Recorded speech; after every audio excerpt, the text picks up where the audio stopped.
Hi there. Tonight, we're taking a journey back in time, over 2.5 millennia ago, to a land of sprawling empires, majestic cities, and fascinating customs. Imagine yourself not in your cozy bed, but standing at the gates of Persepolis, the ceremonial capital of the Achaemenid Persian Empire. The sun, a blazing orb in the azure sky, beats down, glinting off the polished stone of the towering Apadana staircase. You can almost feel the dry desert air on your skin, hear the distant murmur of 1,000 voices, and catch the faint scent of spices drifting from a nearby market. It's a world away from your modern comforts, a world of monumental architecture, intricate social structures, and, let's be honest, you probably wouldn't survive a week without a smartphone or air conditioning. So, before you get comfortable, take a moment to like the video and subscribe, but only if you genuinely enjoy what I do here, and if you're feeling up to it, why not drop your location and local time in the comments? It's always fun to see how far these sleepy stories travel. Now, dim the lights, maybe turn on a fan for that soft background hum, and let's ease into tonight's journey together. You stand there, a stranger in a strange land, but not for long. The sheer scale of everything is overwhelming. The gate, known as the Gate of All Nations, is flanked by colossal winged bulls with human heads, called Lamassu. Their gaze is ancient, watchful, seemingly seeing right through you. These aren't just pretty statues, they're symbols of power, guardians of a vast empire that stretched from the Indus Valley to the Aegean Sea. You watch as a procession of finely dressed individuals passes through, their robes flowing, their movements unhurried. They carry with them an air of quiet authority, a stark contrast to the hustle and bustle you might expect in such a grand place. Your first impression is one of order and immense wealth. The very ground beneath your feet, carved and smoothed, speaks of countless hours of labor and meticulous planning. This isn't a chaotic, ramshackle collection of tents. This is the heart of a sophisticated civilization. You might notice the vivid colors that once adorned these stone reliefs, now faded by time but hinted at by faint traces. Imagine vibrant blues, deep reds, and glistening golds, bringing the carved figures to life, soldiers, tribute, and nobles, all depicted with a remarkable sense of movement and individuality. Historians still argue whether the Persian Empire was truly a benevolent superpower or a ruthless conqueror. But from your initial vantage point, it feels remarkably well managed, almost serene, as you move deeper into the city. You might notice the intricate details on even the smallest carvings. A soldier's beard, the pattern on a robe, the delicate curve of an animal's muscle. Every element speaks of incredible craftsmanship. This attention to detail isn't just for show. It's a reflection of a culture that valued order, beauty, and precision. You might even chuckle softly to yourself, thinking how much effort they put into making things look perfect. Probably more effort than you put into folding your laundry last week. It's certainly a far cry from the hurried, mass-produced items of your own time. The air is dry, carrying the faint scent of sun-baked earth and something sweet, perhaps. Incense burning in a distant temple, or the fragrance of exotic flowers. In a palace garden, you see ordinary people going about their business, not just nobles. A merchant haggling over a bale of textiles, a potter shaping clay on his wheel, a group of women carrying water jars from a well. They move with a quiet purpose, their lives interwoven with the grandeur around them. You notice their clothing is simpler, more practical than the courtly attire, but still made with care. Even their everyday tools seem robust and well made, designed to last. The sense of scale, continues to impress. The vast open spaces, the towering columns, the sheer number of people moving through the complex, it all contributes to an overwhelming feeling of being a very small part of something truly colossal. You might try to imagine how long it took to build all of this, without modern machinery, just sheer human ingenuity and countless hands. It's a testament to the organizational power of the Persian kings who could command such immense resources and labor. And it's an oddly soothing thought, the quiet hum of an ancient civilization going about its daily rhythms. A world so removed from your own anxieties that it almost lulls you into a sense of calm. You realize that even in such an ancient and powerful empire, life was still about the basics: food, shelter, community, and the occasional really impressive monument. As the grand spectacle of Persepolis begins to fade from your immediate view, your focus shifts to the more grounded reality of daily life for an ordinary subject in the vast Achaemenid Empire. You're not a king, nor a high-ranking noble. You're just ... you, and your day, like theirs, would likely begin with the rising sun, not a gentle alarm clock. Imagine waking on a simple reed mat, perhaps within a modest mud-brick home, the first rays of dawn filtering through a small, high window. There's no snooze button here, no scrolling through social media to ease into the day. Life is immediate, practical.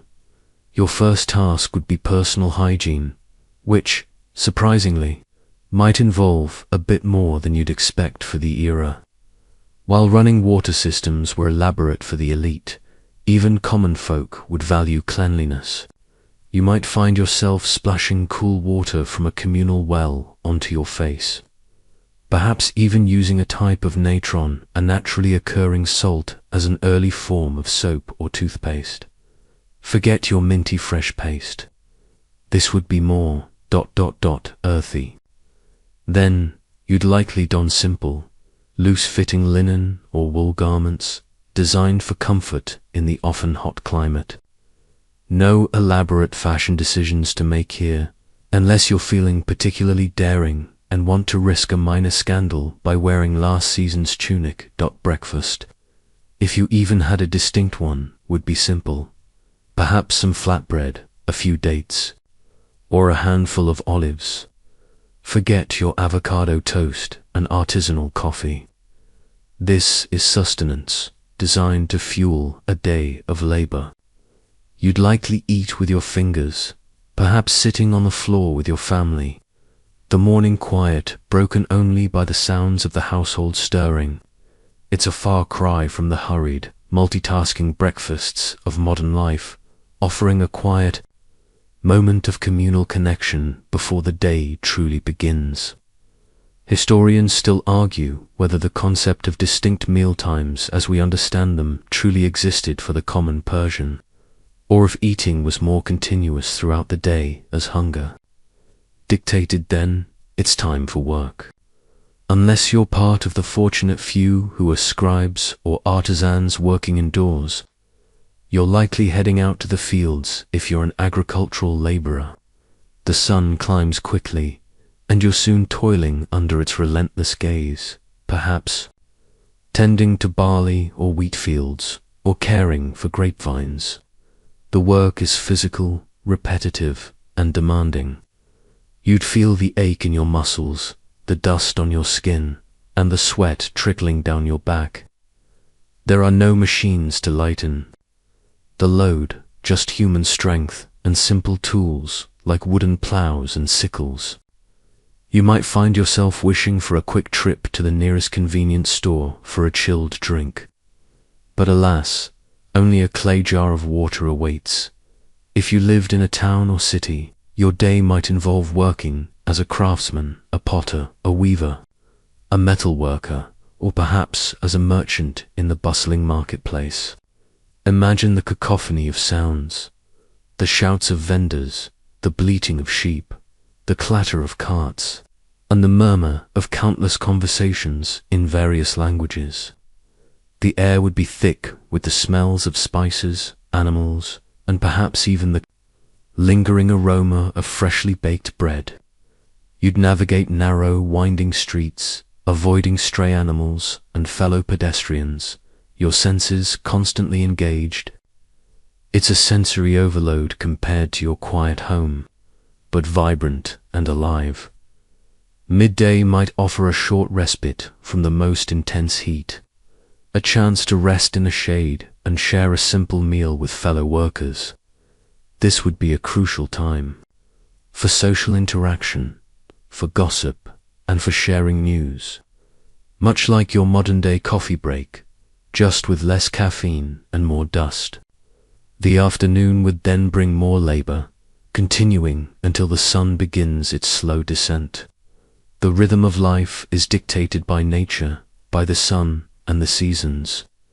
A stark contrast to the artificial lights and schedules of your modern world. There's a certain honesty to it, a direct connection to the earth and its bounty. You wouldn't be checking your phone for notifications. Your notifications would be the changing light, the growling of your stomach, or the tired slump of your neighbor. It's a reminder that fundamental human needs haven't changed much, even if the ways we meet them have become incredibly complex. Having experienced a glimpse of the daily grind, let's now consider something a little more personal: Persian fashion and adornment.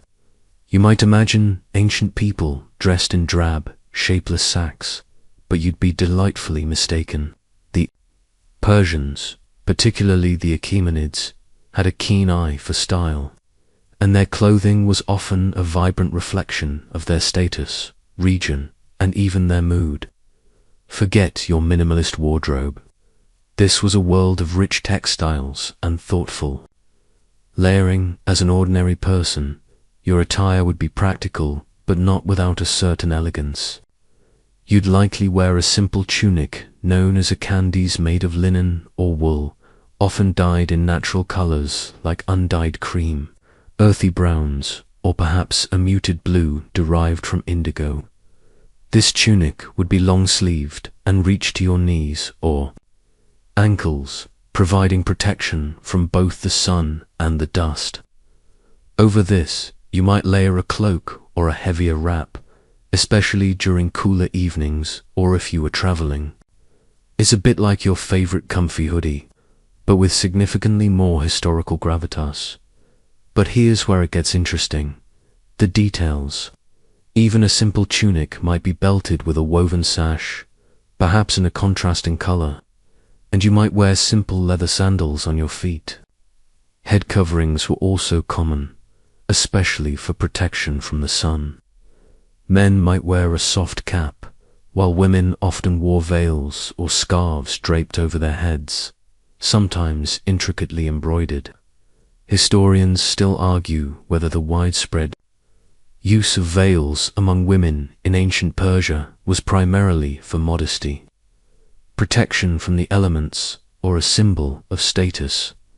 Now, if you were a person of higher standing, or perhaps attending a special occasion, your wardrobe would transform. Imagine silks imported from the East, shimmering in the sunlight, dyed with vibrant pigments like deep crimson from madder root, or brilliant purple from murex snails. Colors so expensive, they were reserved for the truly wealthy. Your kandis might be exquisitely embroidered with gold thread, depicting scenes of hunting, mythical creatures, or geometric patterns. You might even wear multiple layers, each garment more luxurious than the last, creating a flowing, majestic silhouette. It's a bit like wearing your entire savings account, but in fabric form. Jewelry was also a significant part of Persian adornment. Both men and women wore elaborate pieces crafted from gold, silver, and precious stones like lapis lazuli, carnelian, and turquoise. Think intricate necklaces, heavy bracelets, ornate earrings, and even armlets. Kings and nobles would wear massive torques, rigid neck rings, as symbols of their power and authority. You might see a nobleman with a finely crafted gold armlet depicting a lion, or a queen adorned with a necklace of polished carnelian beads. It wasn't just about looking good. It was about displaying wealth and status, a silent language of power, and let's not forget the hair and beards. For men, meticulously curled and braided beards were a sign of nobility and wisdom. You might see elaborate styles, sometimes even with false hair woven in to achieve a fuller look. Imagine spending hours with a hot iron and pomade just to get your beard perfect, a true commitment to follicular excellence. Women, too, paid great attention to their hair, often braiding it and adorning it with ribbons, beads, or even small gold ornaments. It's a reminder that self-care and personal presentation are not modern inventions. They've been around for millennia, just with different tools and priorities. You might even spot someone with a particularly elaborate hairstyle and wonder if they had a dedicated stylist, or if they just had very patient friends. So, while your daily clothes might have been simple, the potential for sartorial splendor was immense. The Persians understood the power of appearance, using clothing and adornment not just for practical purposes, but as a sophisticated form of communication, telling stories of wealth, status, and identity without uttering a single word. It's a quiet, visual symphony of ancient style, designed to impress and subtly convey authority, even as you drift off to sleep. Now that you're looking suitably stylish in your ancient Persian best, let's talk about something truly vital to any civilization: food, drink, and feasting. Forget your bland diet. The ancient Persians enjoyed a surprisingly rich and varied cuisine, a testament to their fertile lands and extensive trade networks. This wasn't just about sustenance. It was about pleasure, social status, and even religious practice. Your everyday meal as an ordinary Persian would be relatively simple but wholesome. Imagine sitting down to a plate of flatbread, perhaps still warm from a clay oven, accompanied by dates, figs, and olives. You'd likely have some lentils or chickpeas, perhaps cooked into a stew with herbs and spices. Meat, while consumed, would be less frequent for common folk, reserved more for special occasions or religious offerings. Think of it as a diet rich in plant-based goodness, far healthier than your average fast food meal, even if it lacked the convenience of a drive-through. You might even find yourself reaching for a bit of cheese made from sheep or goat milk. Its salty tang, a welcome addition, but where the Persian palate truly shone was in their feasts. If you were fortunate enough to be invited to a banquet at a noble's house, or, dare to dream, the king's court, you'd be entering a world of culinary extravagance. These weren't just meals. They were elaborate affairs designed to impress and delight. Imagine reclining on soft cushions, perhaps on a raised platform, as servants moved gracefully, presenting dish after exquisite dish. What would be on the menu? Lots of meat, for starters. Roasted lamb, goat, and beef would be staples, often seasoned with a rich array of spices like saffron, cumin, and coriander. Game birds, like partridge or quail, might also make an appearance.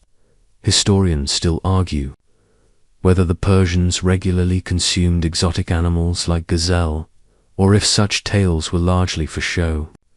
Vegetables were abundant too. Various greens, carrots, turnips, and the ever-present lentils and chickpeas, often prepared with fragrant sauces. You might find yourself reaching for a roasted eggplant, its smoky flavor perfectly complementing the rich meats. The use of fruit was extensive, both fresh and dried. Pomegranates, apples, grapes, and quinces would be served alongside the main courses, offering bursts of sweetness and acidity. And let's not forget nuts, especially pistachios, and almonds, which were likely incorporated into many dishes or served as snacks. It's a bit like a gourmet picnic, but with more pomp and significantly fewer ants than now for the drinks. Wine was incredibly popular among the Persian elite, and they produced a variety of excellent vintages. You might be served in elegant metal or ceramic goblets, and the wine would likely be diluted with water, a common practice across the ancient world. They weren't quite doing wine pairings like modern sommeliers, but they certainly knew how to enjoy a good vintage. For those who preferred non-alcoholic options, fruit juices, especially from pomegranates, and plain water would be available. The water, by the way, might have been surprisingly cool, thanks to ingenious ancient refrigeration methods like underground ice houses. Perhaps the most iconic aspect of a Persian feast was the emphasis on desserts and sweet treats. Honey cakes, pastries filled with nuts and dried fruits, and various confections made from dates and honey were common. This focus on sweetness speaks to a rich agricultural bounty and a refined palate. You might even find yourself trying a type of ice cream flavored with fruit or rosewater, chilled with snow brought down from distant mountains, a truly luxurious indulgence for the time. It's enough to make your modern sweet tooth ache with anticipation, or perhaps just make you feel a little sleepy from all the imagined sugary goodness. The atmosphere at a feast would be lively, but perhaps also surprisingly orderly. There would be music, perhaps from lutes or harps, and performances by dancers or storytellers. Conversation would flow, and guests would enjoy the company, the food, and the libations. These feasts were not just about eating. They were crucial social events, opportunities for networking, alliance building, and displaying one's wealth and generosity. It's a reminder that even thousands of years ago, people loved a good party, especially one with excellent food and plenty of drinks. Just try not to fall asleep in your wine goblet. After all that feasting, you'd eventually need a place to rest your weary head. So, let's tiptoe into the world of housing and homes in ancient Persia. Just like today, homes ranged from humble to spectacularly grand, reflecting the social strata of the time. You wouldn't find any sprawling suburban developments or tiny city apartments, but rather designs perfectly adapted to the climate and culture. For the vast majority of ordinary people, your home would likely be a modest, mud brick dwelling. Imagine thick, sun-dried mud brick walls, which provided excellent insulation against the scorching summer heat and the surprising chill of winter nights.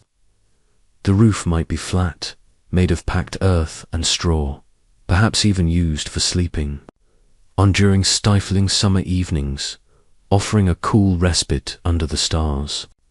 Inside, the space would be simple, likely with one or two main rooms. There wouldn't be much furniture as you know it, no plush sofas or elaborate beds. Instead, you'd find woven mats, cushions, and perhaps low wooden tables for eating. It's a minimalist approach born of necessity, but also practicality. You'd probably spend most of your waking hours outside, so the home was primarily for sleeping, storing belongings, and finding shelter.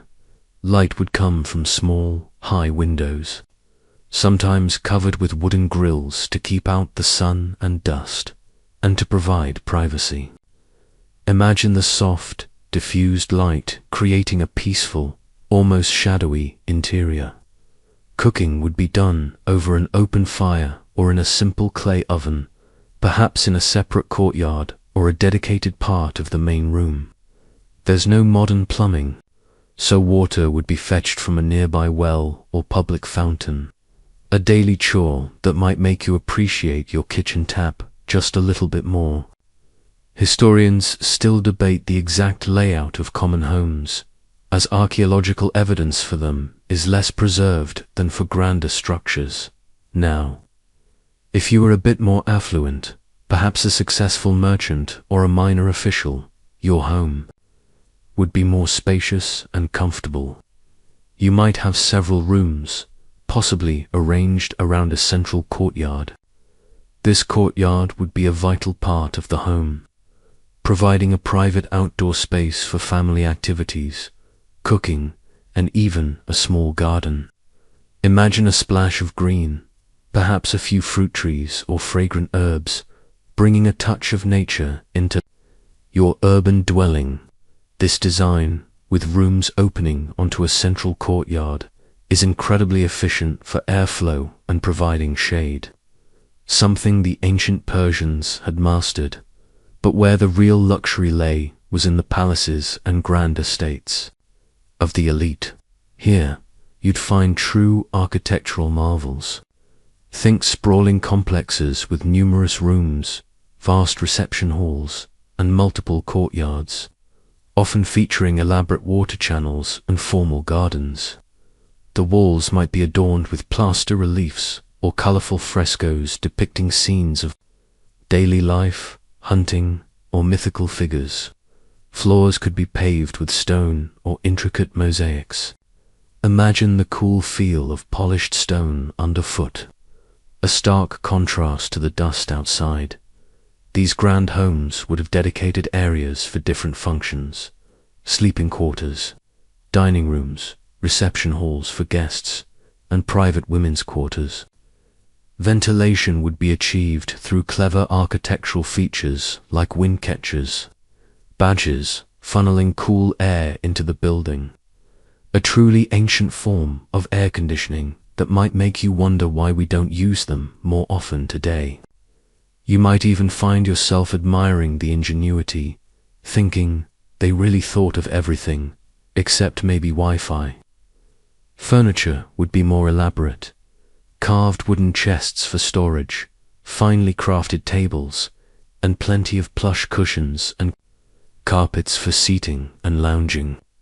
Imagine sinking into a pile of soft textiles after a long day. The focus was on comfort and aesthetics, reflecting the owner's wealth and taste.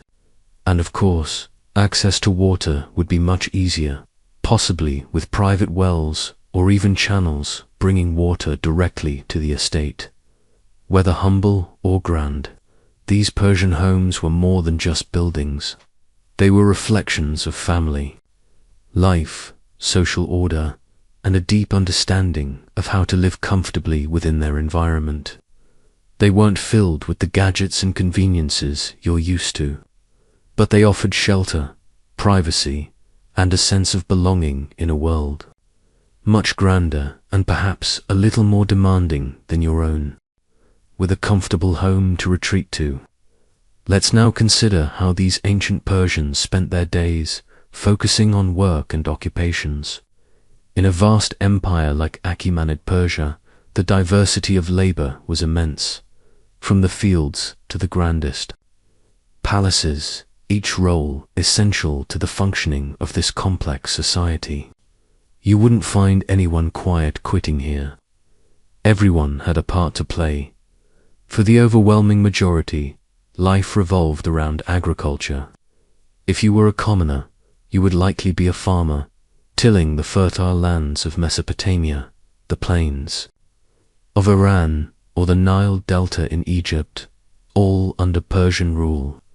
Your days would be dictated by the seasons, ploughing with simple wooden ploughs drawn by oxen, sowing seeds, tending to irrigation channels, a vital task in a largely arid region, and finally harvesting crops like barley, wheat, lentils, and grapes. This was back-breaking work, done under the scorching sun or in the bracing cold, reliant entirely on human and animal power. You'd feel the rhythm of the earth, a deep connection to the cycle of growth and harvest that your modern life has likely obscured.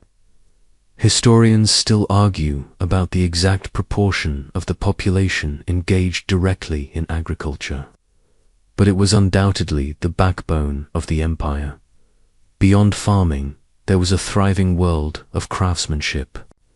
If you had a particular skill, you might be a potter, shaping clay into functional vessels and beautiful artworks, firing them in kilns.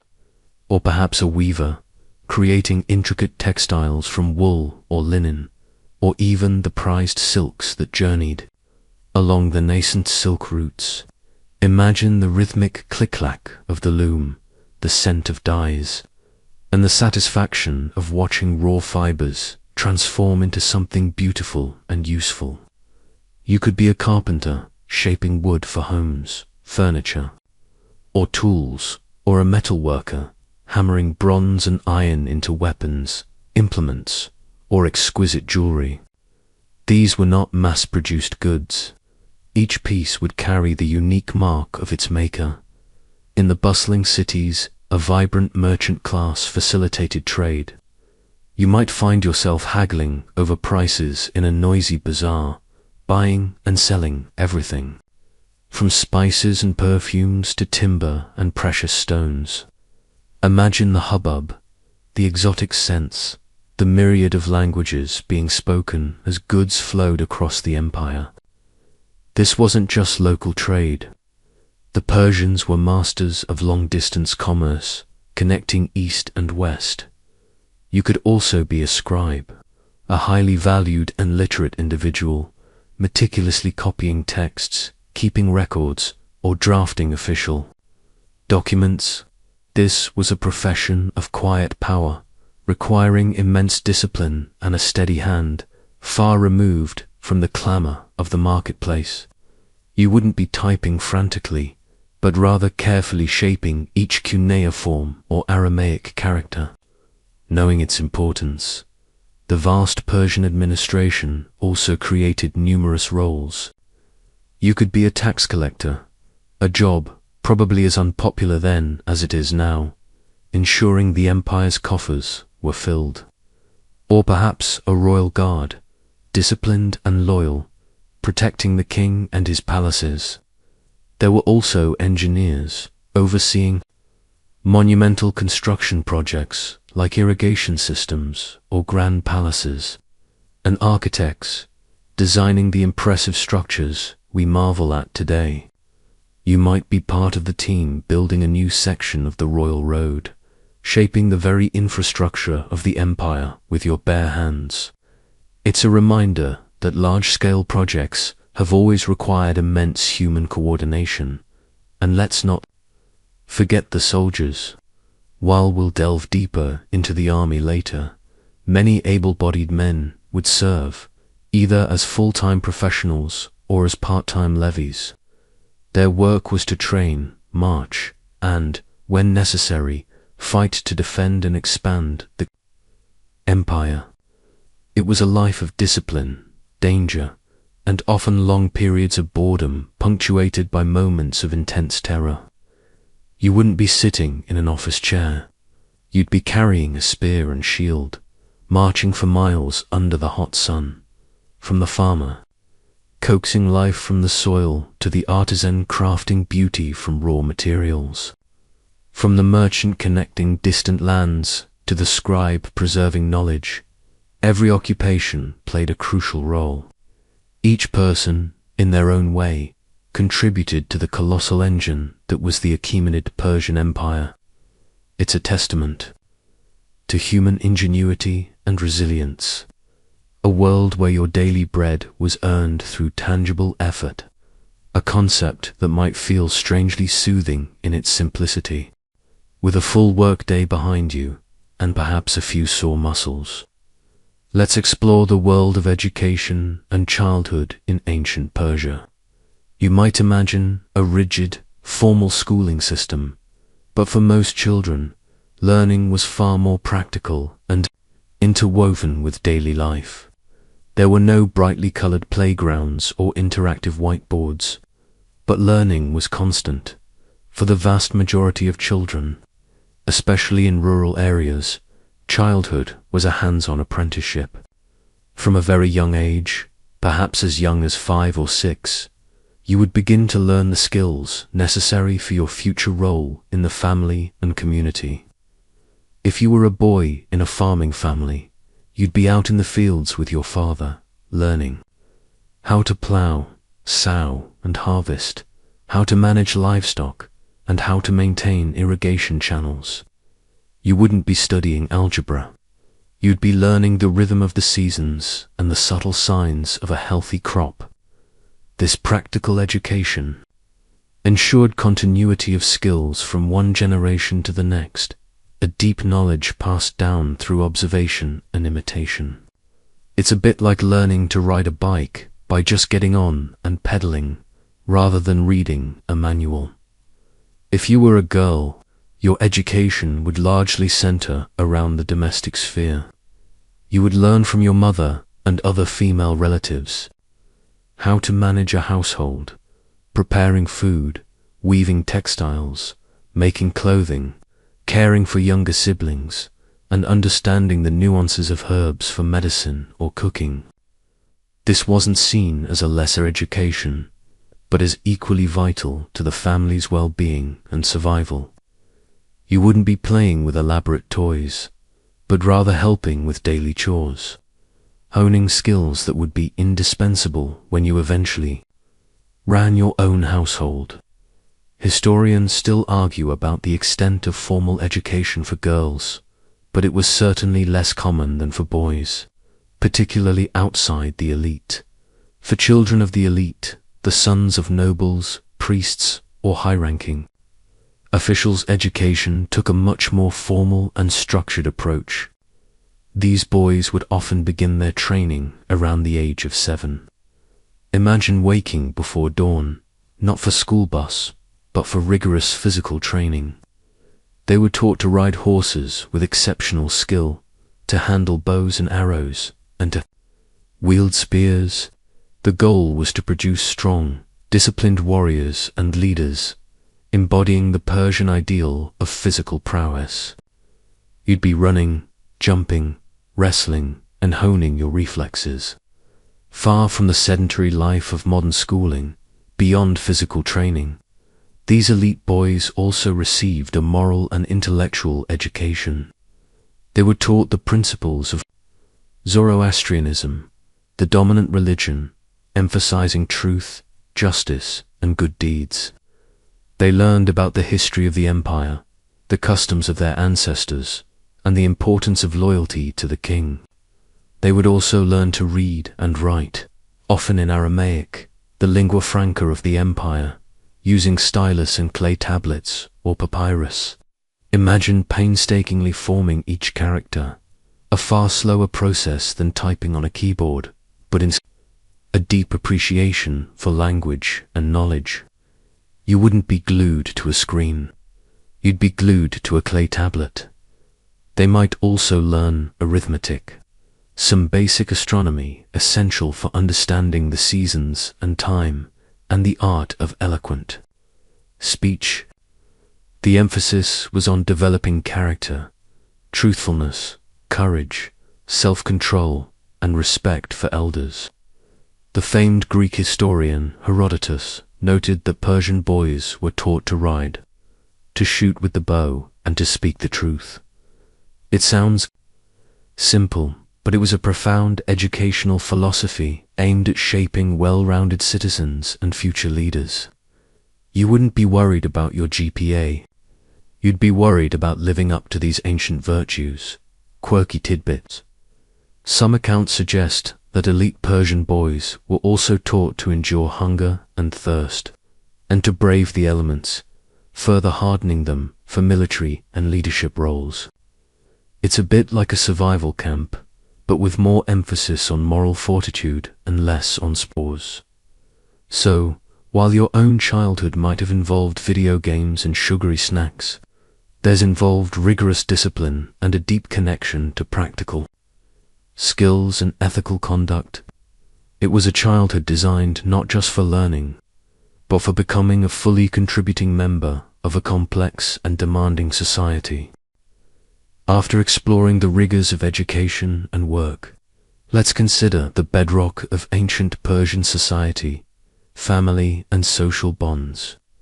In this ancient world, the family unit wasn't just important, it was absolutely central to your existence, providing support, identity, and a sense of belonging in a way that perhaps few modern societies truly experience. Forget your individualistic aspirations. Here, you were part of a larger whole. At the core was the extended family. You wouldn't just live with your parents and siblings. It was common for grandparents, aunts, uncles, and cousins to live together in the same household or in very close proximity. This multi-generational living created a strong support network, especially in an era without social safety nets. Imagine a bustling household, full of different ages and experiences, where wisdom was passed down directly, and everyone had a role to play. Children were cared for by many hands, the elderly respected for their knowledge, and labor was shared. It's a far cry from the nuclear family model, where you might only see your distant relatives at holidays. Marriage was a fundamental institution, viewed not just as a union between two individuals, but as an alliance between families. While love certainly played a role in some unions, practical considerations like status, wealth, and perpetuating the family line were paramount. Marriages were often arranged, especially among the elite, to solidify social standing and political alliances. You wouldn't be swiping right on a dating app. Your parents would be doing the matchmaking, likely with considerable thought and negotiation. Historians still argue about the extent of individual choice in marriage for commoners versus the elite. But family approval was always key. The patriarchal structure of society meant that the eldest male generally held authority within the family. His decisions would guide the household, from economic matters to the marriages of his children. However, this authority often came with significant responsibility for the well-being of all family members. Women, while operating within this structure, held considerable influence within the domestic sphere, managing the household, raising children, and often overseeing household production like weaving. Remember those discussions about women's roles. They weren't just decorative figures. They were crucial managers of the domestic economy. Children were highly valued, particularly sons, who would carry on the family name and traditions. Having many children was seen as a blessing and a sign of prosperity. Imagine the joyful chaos of a large Persian family, with children playing, learning, and contributing to the daily life of the household. The elderly were also revered, their accumulated wisdom and experience respected and sought after. They weren't shipped off to nursing homes. They were integral parts of the household, continuing to contribute to the family's well-being and offering guidance beyond the immediate family. Community bonds were incredibly strong. In villages and neighborhoods, people relied on each other for support, cooperation in farming, and mutual protection. Festivals and religious ceremonies brought people together, reinforcing shared cultural and religious identity. You'd know your neighbors, not just by sight, but by their lineage, their daily routines, and their contributions to the collective good. This sense of shared responsibility and interconnectedness created a powerful social fabric. You wouldn't be anonymous in a crowd. You'd be recognized, known, and expected to participate. Even social rituals reinforced these bonds. Hospitality was a deeply ingrained virtue. Offering food and shelter to travelers was not just polite, but often a moral imperative. Sharing a meal was a powerful act of bonding, creating kinship even between strangers.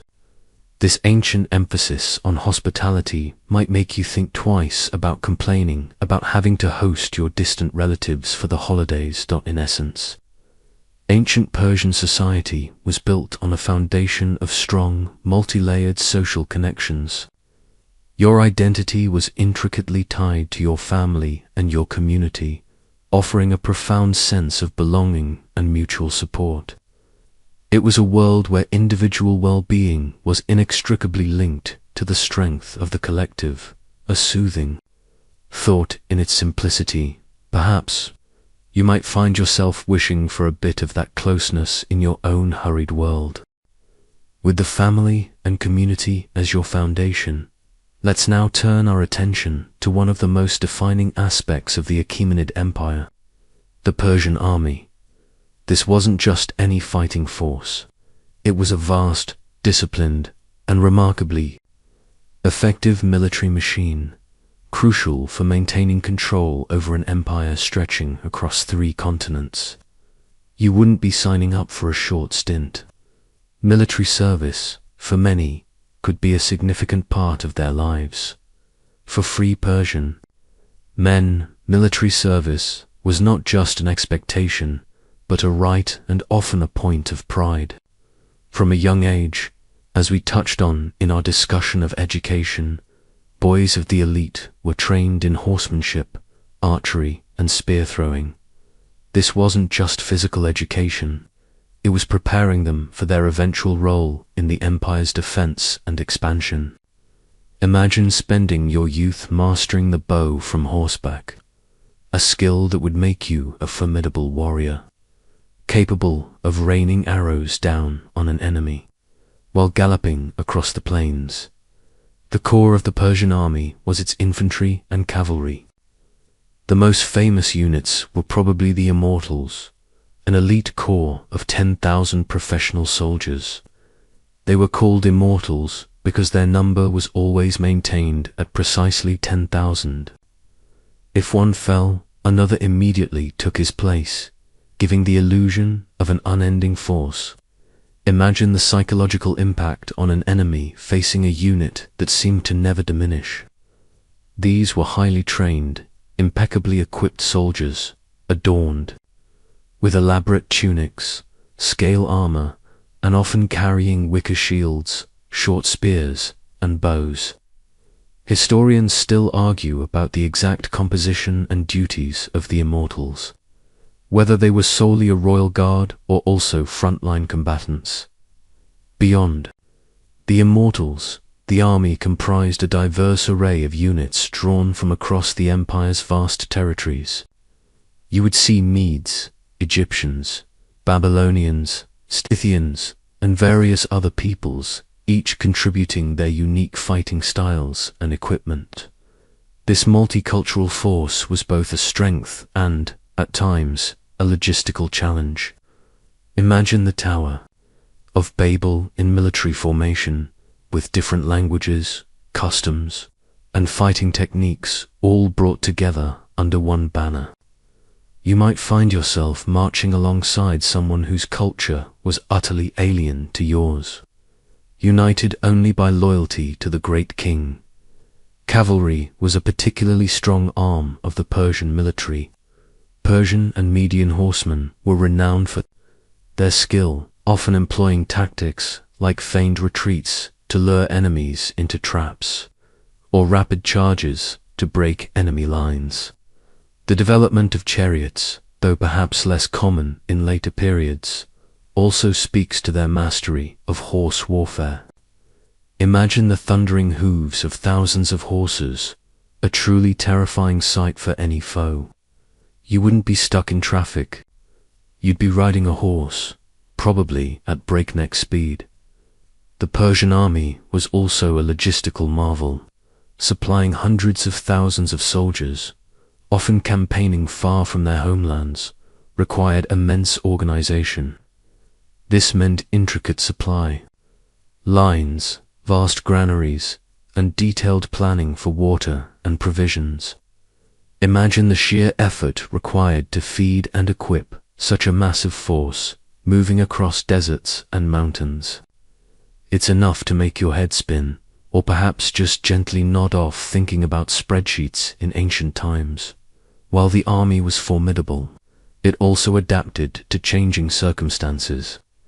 They were masters of siege warfare, employing techniques to breach city walls, and also adept at building temporary bridges for river crossings, like the famous bridge over the Hellespont. The engineering prowess behind these military endeavors was astounding. Life as a soldier would be one of discipline, long marches, and periods of intense boredom interspersed with moments of terrifying combat. You'd learn to rely on your comrades, to obey orders without question, and to endure hardship. The military was a powerful force for social cohesion, bringing together men from diverse backgrounds under a common purpose. It was a career that could bring prestige and plunder, but also demanded immense sacrifice. You wouldn't be thinking about your next vacation. You'd be thinking about your next battle, or perhaps just your next meal.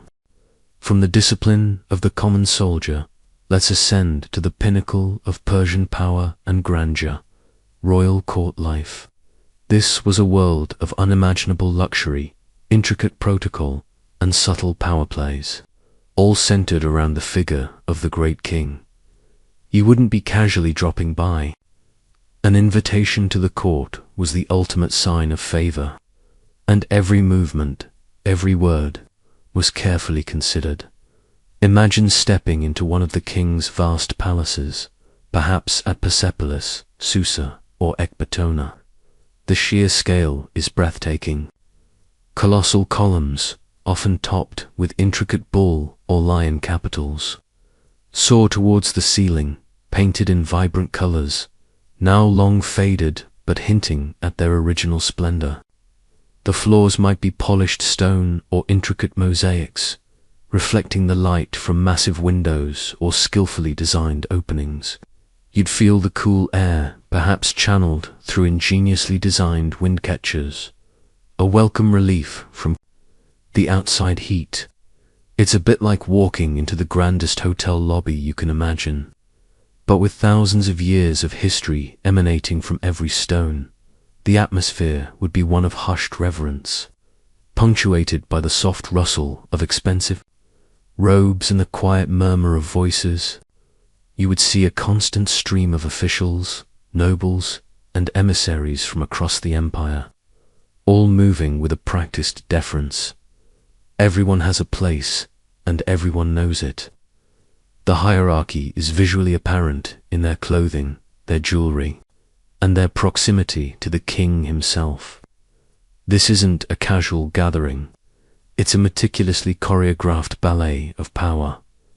The king himself would be the absolute center of this universe. He was not just a ruler. He was seen as a semi-divine figure, chosen by Ahura Mazda, the supreme deity of Zoroastrianism, to rule the world. When you approached him, you would likely prostrate yourself, a gesture of absolute submission known as proskynesis. This wasn't meant to demean you, but to acknowledge his unparalleled status. Imagine bending low, feeling the cool stone against your forehead, and then rising to meet the gaze of the most powerful man in the world. Historians still argue about the exact nature of this ritual for non-Persians, but for native Persians, it was generally viewed as an act of respect rather than worship. Daily life at court revolved around ceremony, administration, and entertainment. The king would hold audiences, receive petitions, and issue decrees that would reverberate across the empire.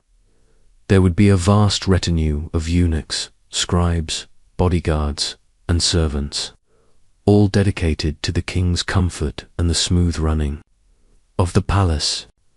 You might see eunuchs who held positions of great trust and influence within the court, moving quietly about their duties, their presence a testament to the king's absolute control. Meals were elaborate affairs, far grander than any feast you've yet imagined. The king's table would be laden with the finest foods from every corner of the empire, prepared by a legion of cooks. Imagine exotic fruits, rare spices, and a dizzying array of meats and pastries, all served on gold and silver platters. Entertainment was equally lavish, musicians playing lutes and harps, dancers performing intricate routines, and storytellers captivating the court with tales of heroes and gods. It's a bit like a never-ending, highly exclusive dinner party, but with infinitely higher stakes. Beyond the public display, the court was also a hotbed of political intrigue. Behind the lavish ceremonies, powerful factions vied for influence, and whispers of conspiracies were never far away. Advisors, generals, and family members constantly navigated a complex web of loyalties and rivalries, each seeking to gain the king's ear and advance their own interests. You'd need a keen eye and even keener ears to navigate this treacherous landscape, remembering that a misplaced word could lead to swift and severe consequences. The royal court was more than just a residence. It was a microcosm of the empire, a carefully constructed world designed to project immense power, wealth, and divine authority. It was a place where history was made, alliances were forged, and fortunes could be won or lost with a single glance from the great king. It's an intoxicating thought, but perhaps one that makes you grateful for the quiet simplicity of your own home tonight. Stepping away from the dazzling, yet potentially dangerous, world of the royal court. Let's find some tranquility amidst the ancient Persian landscape. We're going to wander through the gardens of paradise. These weren't just pretty patches of greenery. They were meticulously designed, often walled enclosures that served as symbols of order, power, and a profound connection to nature. You wouldn't find these on a basic landscape gardening show. They were masterpieces of hydrological engineering and aesthetic beauty. The very word paradise comes to us from the old Persian word perideaza, meaning a walled enclosure or a garden. So, when you hear paradise, you should immediately think of a beautiful, protected garden. Imagine stepping through a grand gateway into one of these serene spaces. The first thing that strikes you is the stark contrast with the arid landscape outside. Inside, everything is green, lush, and alive. It's a literal oasis, a testament to human ingenuity in coaxing life from the desert. You might feel a gentle breeze, carrying the scent of blossoms and damp earth, a welcome relief from the dry air you've become accustomed to. The layout of these gardens was typically very formal and geometric, often divided into 4 quadrants. By intersecting water channels or pathways, this Chahar bog for gardens design was not just aesthetically pleasing. It held symbolic meaning, often representing the 4 Zoroastrian elements: earth, air, fire, water, or the 4 directions of the world. Imagine perfectly straight lines of cypress trees. Their dark green forms a striking contrast to the lighter foliage, creating a sense of ordered beauty. It's a bit like a giant, tranquil chessboard, but made of living things. Water was the lifeblood of these gardens. Elaborate systems of aqueducts, canals, and fountains brought precious water from distant mountains or underground sources, ensuring that every plant, every tree received sustenance. You might hear the gentle murmur of water flowing in narrow channels, the soft splash of a fountain, or the tranquil reflection of the sky in a still pool. This wasn't just about irrigation.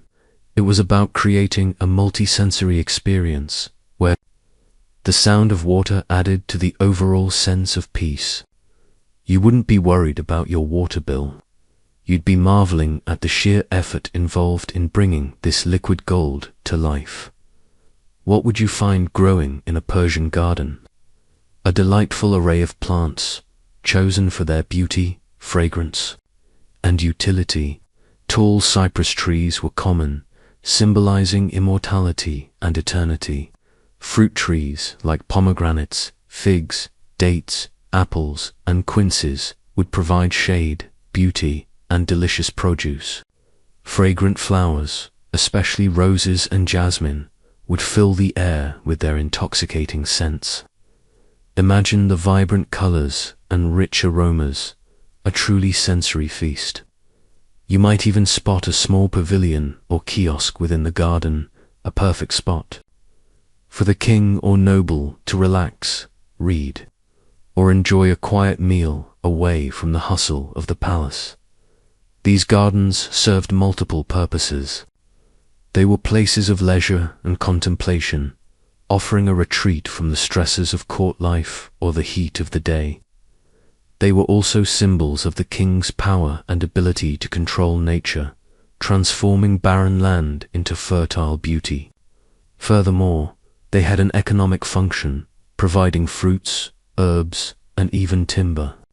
And perhaps most importantly, they were seen as reflections of paradise itself, a foretaste of the spiritual realm described in Zoroastrian texts. Historians still argue about the precise theological symbolism embedded in every aspect of the garden, but its connection to spiritual ideals is undeniable. Strolling through a Persian garden, you'd feel a profound sense of peace and harmony. The careful balance between natural beauty and human design, the soothing sounds of water, the gentle fragrance of blossoms, it all combines to create an atmosphere of quiet serenity. It's a perfect place to unwind, to let your thoughts drift, and to appreciate the ancient art of creating beauty out of seemingly nothing. You might even feel a little envious, wishing you had your own walled garden to escape to after a long day. Having found a moment of peace in the Persian gardens, let's delve into the spiritual heart of ancient Persia, Zoroastrian faith. This was not just a religion, it was a profound philosophical system that shaped the worldview, ethics, and daily lives of the Persians. You wouldn't find grand cathedrals or elaborate temple complexes as you might in other ancient cultures. Its sacred spaces were often simpler, emphasizing elements at its core. Zoroastrianism is an ancient monotheistic religion founded by the prophet Zarathustra, Zoroaster, likely sometime between 1500 and 1000 BCE, though historians still debate his precise dates. Its central tenet is the cosmic struggle between two opposing forces, Ahura Mazda Wise Lord, representing truth, order, light, and creativity, and Angra Mainyu, evil spirit or destructive spirit, representing falsehood, disorder, darkness, and destruction. You wouldn't be dealing with a pantheon of squabbling gods. This was a clear, dualistic battle for the soul of the universe, and your actions mattered. Zoroastrianism is highly ethical, emphasizing the importance of good thoughts, good words, and good deeds. Humata, hukta, huvlashta, you were expected to choose the path of Asha truth and order over druge, falsehood and disorder in your daily life. This wasn't about blind obedience, but about conscious moral choice, a concept that feels surprisingly modern in its emphasis on individual responsibility. Imagine every decision you make being a small battle in this cosmic struggle, quite a motivational boost, or perhaps just another thing to gently worry about before drifting off. Unlike many ancient religions that focused on elaborate rituals and sacrifices to appease deities, Zoroastrian worship was often simpler, focusing on natural elements, particularly fire. Fire was considered sacred, a symbol of Ahura Mazda's light, wisdom, and purity. You wouldn't be worshipping the fire itself, but what it represented, the divine spark. Fire temples, therefore, were not ornate structures, but rather places where sacred flames were kept burning, attended by priests. You might enter a quiet, dimly lit chamber, feeling the warmth of the perpetual flame and inhaling the scent of sandalwood or frankincense. The concept of purity was also central. This extended not just to spiritual purity, but also ritual and physical cleanliness. Certain elements, like earth and water, were considered sacred and not to be defiled by burial or cremation of the dead. This led to the unique Zoroastrian practice of sky burial, where the deceased were placed in towers of silenced dukmas to be exposed to the elements and birds of prey. Imagine the birds circling, a very different kind of final journey than you're familiar with.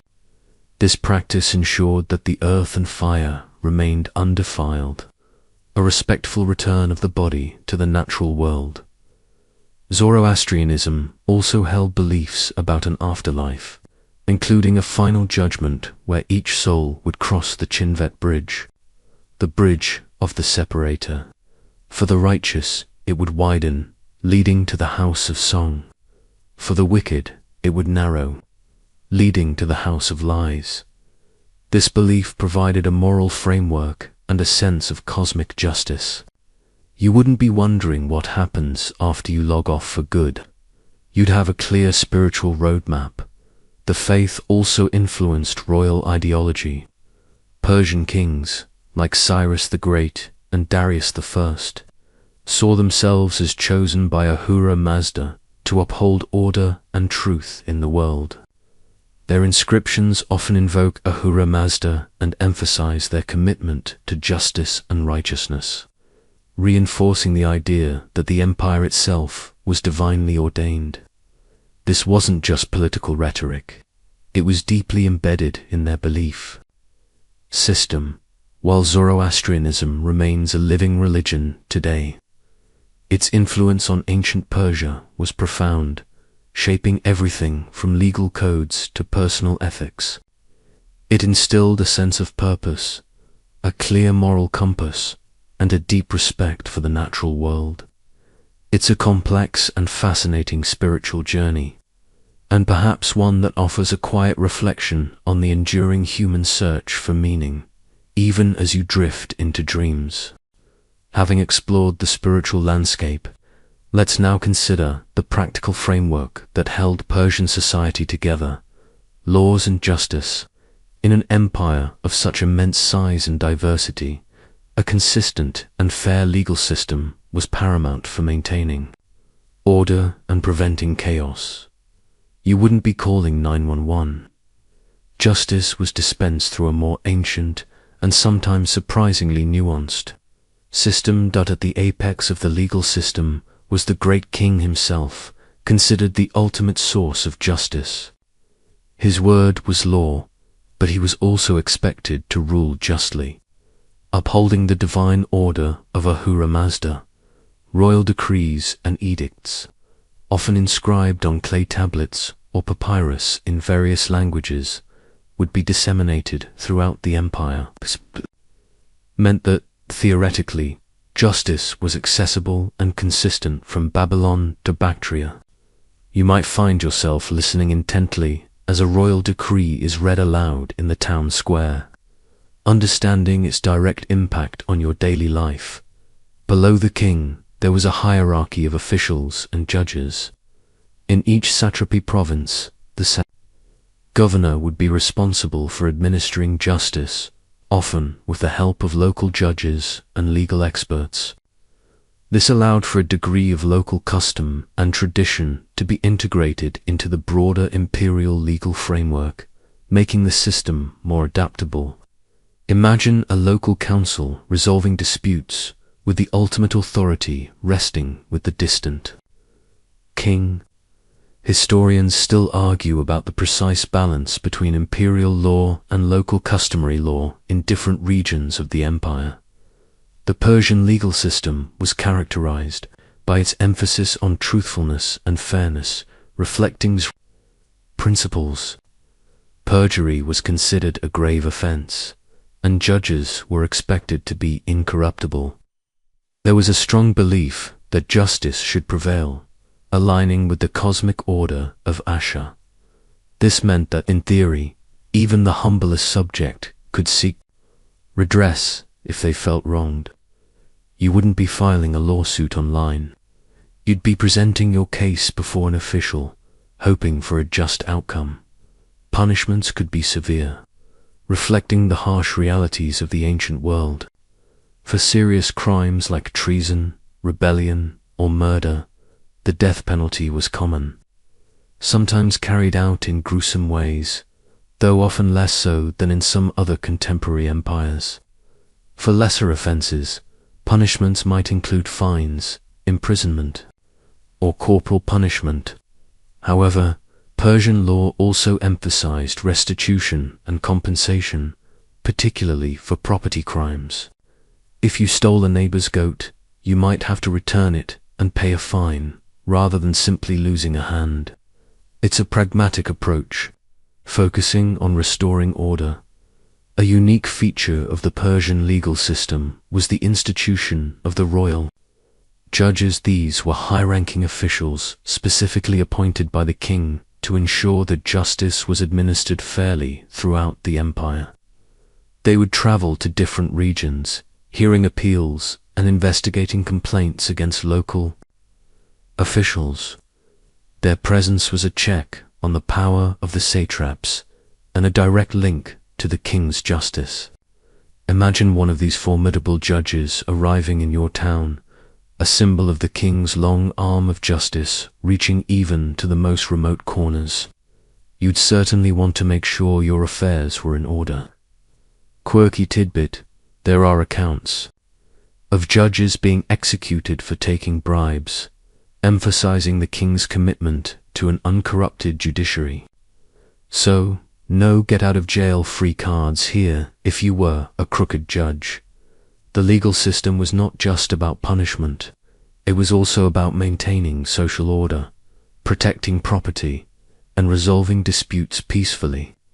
Contracts, agreements, and property ownership were all protected by law, facilitating trade and economic stability across the vast empire. You might find yourself pondering the role of law in society, even in your half-asleep state. The ancient Persians understood that a stable empire required not just military might, but also a credible and accessible system of justice. It was a complex blend of royal authority, local customs, and ethical principles, all designed to ensure that the wheel of empire turned smoothly, offering a quiet assurance that, for the most part, order prevailed. From the stern hand of justice, let's glide into the vibrant arteries of the Persian Empire, trade and commerce. This vast domain wasn't just held together by military might and legal codes, but by a complex web of exchange connecting distant lands and fostering a remarkable flow of goods, ideas, and cultures. You wouldn't be ordering online, but the scale of their ancient supply chain was truly impressive. At the heart of Persian trade was the legendary Royal Road. This wasn't just a dusty track. It was a carefully maintained network of roads spanning thousands of kilometers, designed for rapid communication and efficient movement of goods and armies. Imagine yourself on this ancient highway, seeing not just dusty travelers, but caravans laden with precious commodities, pack animals, donkeys, camels, and mules, carrying everything from exotic spices and perfumes to fine textiles and rare metals. You might even spot a royal messenger galloping past, underscoring the road's strategic importance. Historians still argue about the precise original purpose of the Royal Road, whether primarily for communication or trade, but its commercial impact was undeniable. The Persian Empire's sheer size meant it encompassed incredibly diverse resources. From the rich agricultural lands of Mesopotamia and Egypt came grains, dates, and papyrus. From the Iranian plateau, you'd find minerals like gold, silver, copper, and iron, essential for coinage and craftsmanship. Imagine the glint of newly minted silver coins, uniform in weight and design, facilitating transactions across vast distances. This was a sophisticated monetary system for its time, making trade far easier than bartering. But it wasn't just raw materials. The Persians were also skilled in craftsmanship, and their finished goods were highly prized. Think of the intricate Persian carpets, their dyes vibrant and their patterns telling ancient stories, sought after by elites across the known world. Fine pottery, metalwork, and jewelry also found their way to distant markets. You might imagine a bustling market in Babylon, filled with traders speaking a cacophony of languages, all eager to buy and sell. The air would be thick with the scent of exotic spices, cinnamon from Ceylon, frankincense from Arabia, saffron from their own lands, a true sensory overload that would make your local supermarket seem rather dull. The Persian system of tribute also played a significant role in their economy and trade. While ostensibly a form of taxation, much of the tribute paid by conquered regions came in the form of goods and resources rather than just currency. This flow of diverse goods into the imperial centers like Susa and Persepolis effectively acted as a vast, centrally managed import system, which could then be redistributed or traded further. It's a bit like a highly organized ancient distribution network, ensuring a steady supply of exotic and necessary items for the royal court, and the broader empire trade extended beyond the empire's borders. To the east, the Persian Empire was a key player in the early silk routes, facilitating the movement of precious silk from China, which would eventually make its way to the Mediterranean. To the west, they traded with Greek city-states, Phoenicians, and Egyptians, exchanging their goods for timber, olive oil, and other Mediterranean products. This long-distance trade fostered cultural exchange alongside economic activity. You might imagine a Phoenician ship docking at a Persian-controlled port, unloading its wares and taking on Persian goods, bridging vast distances and diverse cultures. The empire's stability and consistent legal system, remember our previous discussion, also made it an attractive and secure place for merchants to operate. The king's peace, the Pax Persica, ensured that goods could travel safely across vast distances, encouraging greater commercial activity. You wouldn't have to worry about pirates on the royal road. Well, not often, anyway. This secure environment encouraged economic growth and innovation. It's a testament to how even in ancient times, robust infrastructure and reliable governance were crucial for a thriving economy. So, as you drift off, imagine the rhythmic swaying of countless caravans, carrying the wealth of the ancient world across sprawling landscapes, connecting people and cultures in a silent, enduring dance of commerce. From the bustling trade routes, let's now turn our gaze to something enduring and beautiful: Persian art and architecture. This wasn't merely decorative. It was a powerful statement of imperial might, religious devotion, and aesthetic sophistication, leaving behind a legacy that continues to inspire. You wouldn't find abstract expressionism here. Persian art was grand, harmonious, and deeply symbolic. The most iconic examples of Achaemenid Persian architecture are the monumental palaces at Persepolis, Susa, and Pasargadae. These weren't built just for residence. They were ceremonial centers, designed to awe and impress. Imagine colossal stone platforms rising majestically from the plain, supporting vast halls adorned with towering columns. The Upper Dana Hall at Persepolis, with its 72 columns, each soaring over 60 feet high, is a prime example. You'd crane your neck, feeling dwarfed by the sheer scale, wondering how such structures could have been erected without modern cranes.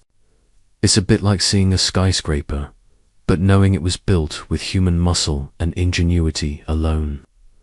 Historians still argue about the precise techniques used to lift these massive stone blocks. One of the most striking features of Persian architecture is the relief sculpture that adorns the staircases and walls of these palaces. At Persepolis, you'd walk along grand stairways lined with hundreds of figures carved in exquisite detail, solemn processions of tribute bearers from every corner of the empire, guards in their distinct uniforms, and officials in ceremonial attire. Each figure is rendered with meticulous precision, capturing the textures of their clothing and the expressions on their faces. This wasn't just decoration, it was visual propaganda, showcasing the vast diversity and unity of the Persian Empire under the great king. You might find yourself slowly tracing the contours of a lion or admiring the delicate folds of a robe, utterly captivated by the artistry. Animal motifs are prevalent in Persian art, symbolizing strength, power, and fertility. You'd see magnificent winged bulls with human heads, lamassu, guarding gateways, often carved in high relief. Lions attacking bulls, a recurring motif, represented the triumph of light over darkness, or the king's power over chaos. Eagles, horses, and various mythical creatures also featured prominently, adding a sense of majesty and wonder. Imagine the skilled sculptors working for years, patiently bringing these powerful figures to life from solid stone. While stone was used for monumental structures, mud brick and glazed brick were also vital, especially for palaces in warmer regions like Susa. Here, you'd find stunning friezes made of brightly colored glazed bricks, depicting archers, perhaps the immortals, lions, and griffins.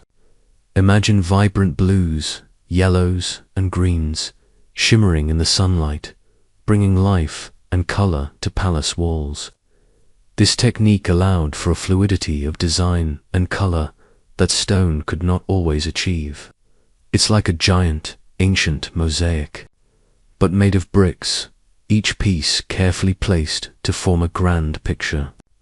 Persian art was also highly eclectic, absorbing influences from the diverse cultures within its empire. You can spot Mesopotamian, Egyptian, Greek, and Eurasian elements subtly integrated into a distinctively Persian style. This wasn't plagiarism, it was cultural synthesis, a testament to the empire's openness and its ability to blend different traditions into a unique artistic expression. You might notice a subtle Egyptian influence in a certain pose, or a Mesopotamian pattern in a textile design, making you feel like you're on a grand cultural scavenger hunt beyond the grand palaces. Art permeated daily life, from finely crafted pottery and metalwork to intricate jewelry adorned with precious stones. You'd see elegant gold bracelets featuring lion heads, or silver bowls with stylized floral patterns. Even seals, used for official documents and personal identification, were miniature works of art, often depicting scenes of hunting or mythical beings. This attention to beauty, even in everyday objects, speaks volumes about Persian aesthetics. The enduring legacy of Persian art and architecture is its timeless appeal. The harmony of its forms, the precision of its craftsmanship, and the power of its symbolism continue to captivate. As you let your mind wander through these ancient designs, you might feel a quiet sense of the enduring human desire to create beauty, to leave a lasting mark, and to communicate power and grace through stone and color. A soothing thought indeed. Having admired the enduring beauty of Persian art and architecture, let's pivot to a matter of survival and well-being, medicine and healing in ancient Persia. This wasn't a world of gleaming hospitals and advanced diagnostics, but rather one reliant on centuries of accumulated knowledge, observation, and a surprising blend of practical remedies and spiritual beliefs. You wouldn't be calling your doctor. You'd be seeking out a healer, perhaps a priest-physician. Persian medicine, particularly in the later Achaemenid period, benefited immensely from the empire's vast reach. Knowledge flowed in from Egypt, Mesopotamia, India, and even Greece, leading to a rich synthesis of medical practices. This cultural exchange meant that Persian healers had a wider array of theories and treatments at their disposal than many of their contemporaries. Imagine physicians debating treatments, drawing on different traditions, a surprisingly open-minded approach for an ancient empire. Historians still argue about the exact degree to which Persian medicine influenced or was influenced by Greek medical traditions. Particularly Hippocratic thought, at the heart of Persian medical practice, was a holistic approach, often linking physical health with spiritual and mental well-being. This was deeply rooted in Zoroastrianism, where illness was sometimes seen as a manifestation of the forces of Angra, the evil spirit, and healing involved not just physical remedies, but also rituals and prayers to Ahura Mazda.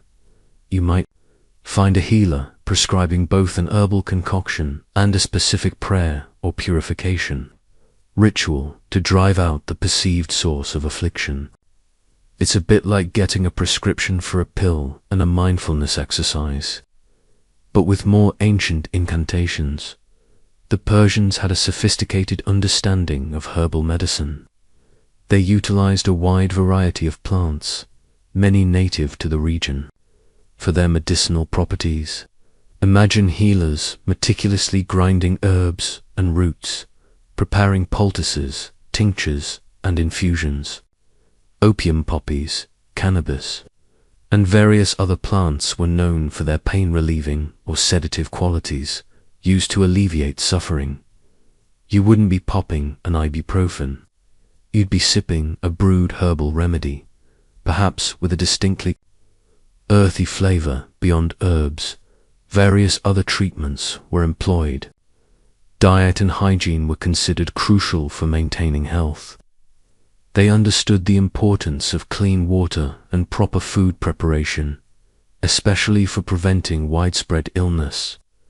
Remember our discussions about their sophisticated water management. This was not just for agriculture, it was also vital for public health. Surgical procedures, though rudimentary by modern standards, were also performed for injuries and some ailments. Accounts suggest they could set bones, treat wounds, and even perform basic trepanation, drilling holes in the skull, though you'd probably rather not volunteer for that last one. The concept of a physician was multifaceted. You might encounter priest-physicians who combined religious healing with practical medical knowledge, or secular practitioners who focused solely on physical ailments. There were also specialists, perhaps treating specific conditions like eye diseases or dental issues. The famous Greek physician Democedes, for example, served at the court of Darius I, demonstrating the king's willingness to employ foreign medical expertise. This openness to external knowledge was a distinctive feature. Quirky tidbit. Some ancient texts suggest that Persian physicians were paid according to the social status of their patient and the difficulty of the illness. So, if you were a king with a complex ailment, your doctor was likely getting a substantial fee. No surprise billing here, probably. The emphasis on careful observation and record keeping also played a role in the accumulation of medical knowledge over generations. Prescriptions and treatments were likely passed down and refined, forming a growing body of medical lore.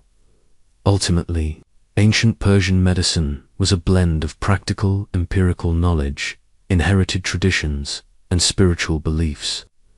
It reflects a world where healing was often a collaborative effort between patient, healer, and the divine. While it lacked the scientific understanding of modern medicine, it was a system built on centuries of trial and error, offering comfort and care in a world where illness could strike swiftly and severely. As you drift off, perhaps you can appreciate the quiet dedication of these ancient healers, working to bring solace in a world far removed from your own germ-free bubble. With our health in mind, let's consider what ancient Persians did when the day's work was done and duties were fulfilled. Entertainment and leisure. This wasn't a society glued to glowing screens. Their amusements were often social, physical, and deeply connected to their culture and environment. You wouldn't be binging a TV series. You'd be engaging in activities that built community and honed skills for the elite. Hunting was a preeminent form of leisure and a symbol of royal power and prowess. Imagine riding horseback across vast hunting grounds, perhaps specially enclosed paradise parks, chasing lions, wild boars, or deer with bow and arrow or spear. This wasn't just a sport. It was a way for the king and nobles to demonstrate their courage, skill, and ability to protect their realm from dangerous beasts. It's a bit like an extreme sport mixed with a royal duty, far more exhilarating than your average gym workout. Historians still argue about the frequency and ethical implications of royal hunts, but their symbolic importance is undeniable. Banquets and feasts, which we briefly touched upon, were also major forms of entertainment. These weren't just about food. They were elaborate social occasions where guests reclined, conversed, enjoyed music, dance, and storytelling. Imagine the soft sounds of a lute or harp, the rhythmic sway of dancers, and the captivating voice of a bard recounting ancient myths or heroic deeds. This was live entertainment at its finest, fostering camaraderie and displaying wealth and generosity. You wouldn't be scrolling through TikTok. You'd be engaged in genuine live interaction and performance. Board games were popular across all social strata. You might find yourself huddled over a game board, perhaps similar to modern backgammon or senate, strategizing your moves with friends or family. These games provided intellectual stimulation and a chance for friendly competition, far removed from the physical demands of daily labor. Even if you didn't have much, a simple board carved into the dirt with pebbles for pieces could provide hours of amusement. Music and dance were integral to Persian culture, enjoyed both in formal settings and casual gatherings. Instruments like various types of lutes, harps, and flutes would accompany singers or dancers. Imagine the rhythmic clapping and the melodic tunes filling the air, perhaps a soothing backdrop to an evening gathering. This wasn't just background noise. It was an active part of their cultural expression, often imbued with deep emotional and spiritual significance. For the common people, leisure might involve simpler pleasures. Storytelling around a fire, sharing news and gossip, or playing simple outdoor games would be common. Children would engage in games similar to what children play today, running, jumping, and chasing, using their imaginations to create fun with whatever was at hand. There were no video games or theme parks, but there was boundless human creativity. You might even find yourself participating in a local festival, celebrating a harvest or a religious observance, with singing, dancing, and communal feasting. These events provided crucial breaks from routine and reinforced community bonds. Horse riding was not just a military skill, but also a recreational activity, especially for those who could afford horses. Imagine the exhilaration of galloping across an open plain, the wind in your hair, a feeling of freedom and mastery. This love for horses permeated Persian culture, from their cavalry to their leisurely pursuits. You wouldn't be riding a bicycle. You'd be riding a magnificent steed, a very different kind of journey. Quirky tidbit: some historical accounts suggest that the Persians enjoyed trick riding and acrobatic displays on horseback as a form of entertainment, showcasing their incredible horsemanship. So, imagine a sort of ancient Persian rodeo, but with more finesse and less cowboy hats. Ultimately, ancient Persian entertainment and leisure were about engagement, engaging with nature, with fellow humans, and with the rich tapestry of their culture. It was about shared experiences, physical activity, and the simple joys of life. As you drift off, perhaps you can appreciate the timeless human need for play and relaxation. A quiet reminder that even in ancient times, everyone needed a break from the grind. Having explored the leisurely pursuits, let's consider how people, goods, and ideas moved across the colossal Achaemenid Empire. Transportation and travel. This wasn't a world of smooth highways and rapid air travel. Journeys were long, arduous, and full of unique challenges, but the Persians developed ingenious systems to facilitate them. You wouldn't be hailing a taxi. You'd be saddling a beast of burden, or preparing for a long march. At the heart of the empire's transportation network was the already mentioned Royal Road. This wasn't just a simple path. It was a testament to ancient engineering, a network of roads stretching over 2,500 kilometers from Susa to Sardis. Imagine yourself traversing this well-maintained route, feeling the compacted earth beneath your feet or the hooves of your animal.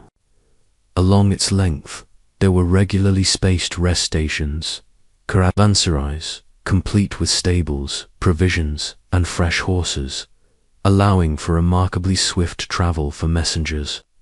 You could cover vast distances surprisingly quickly, making it a true marvel of ancient infrastructure. Historians still argue about the exact speed at which royal messages could travel, but estimates suggest an incredible pace for the time. For personal travel, the most common mode was by foot. Most ordinary. People walked wherever they needed to go, whether to a neighboring village or a local market. Imagine the simple rhythm of walking, the dust on your sandals, and the slow unfolding of the landscape around you. For longer distances, or if you had goods to transport, pack animals were essential. Donkeys, mules, and most notably, camels. Especially the sturdy Bactrian camels were the workhorses of the ancient world. Their ability to carry heavy loads over long distances with minimal water made them indispensable for caravans. You might find yourself walking beside a camel train, listening to the gentle jingle of their bells, a timeless sound of ancient commerce. Horses were primarily used for military purposes and for rapid communication, as well as for hunting and sport among the elite. Imagine the thrill of riding a finely bred Nisaean horse, renowned for its strength and speed. This was not casual riding. It was a skill honed from childhood, demonstrating status and mastery. You wouldn't be riding a bicycle. You'd be riding a powerful animal, feeling its muscles ripple beneath you. A very different kind of locomotion for water transport. Rivers and canals played a crucial role in certain regions, especially in Mesopotamia and Egypt. The Persians also invested in building or improving canals to connect major waterways, facilitating the movement of bulk goods. Imagine barges slowly drifting down a canal, laden with grain or timber, a more sedate but equally vital form of transport. They even had rudimentary naval fleets, particularly in the Mediterranean, for trade and military expeditions, employing Phoenician and Greek sailors. You might find yourself on a simple wooden boat, feeling the sway of the water and the gentle creak of the planks.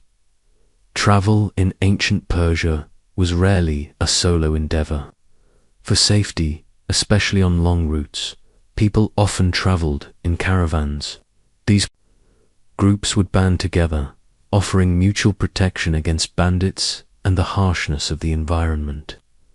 Imagine the shared camaraderie on such a journey, swapping stories around a campfire under the vast desert sky, a kind of ancient road trip without the Spotify playlist. This communal aspect of travel was essential for survival and also for building connections between different regions. Roadside inns or simple shelters would provide a place to rest and find provisions, much like modern rest stops, but far more rustic. Preparing for a journey involved careful planning, packing enough water, dried food, and perhaps a few simple tools. You wouldn't be relying on GPS. You'd be relying on experienced guides and the wisdom passed down through generations about the safest routes and water sources. Ultimately, transportation and travel in ancient Persia was slow, demanding, but remarkably efficient for their time. They shaped the empire, connecting its diverse peoples and allowing for the flow of resources and ideas that fueled its power and prosperity. As you drift into sleep, imagine the rhythmic clip-clop of hooves on an ancient road, carrying you gently through the vastness of history. Having traversed the royal road, let's now turn our gaze to a sensitive but essential aspect of ancient societies: slavery and freedom. In ancient Persia, as in most empires of the time, the lines between freedom and various forms of servitude were complex and often blurred. You wouldn't find a clear-cut abolitionist movement. This was a deeply ingrained part of their economic and social fabric. It's important to understand that slavery in ancient Persia wasn't a monolithic concept. There were various forms of unfree labor, ranging from chattel slavery, where individuals were treated as property, to debt bondage and forms of penal servitude. The majority of individuals were, of course, free, but for a significant portion of the population, life was lived under some degree of constraint. Historians still argue about the exact proportion of slaves in the Achaemenid Empire, with estimates varying widely based on archaeological and textual evidence. One of the primary sources of unfree labor was war captivity. When the Persians conquered new territories, prisoners of war were often brought back and put to work on imperial projects, in private households, or on agricultural estates. Imagine being captured in battle and suddenly finding yourself transported hundreds of miles to a new land, tasked with labor for your new masters.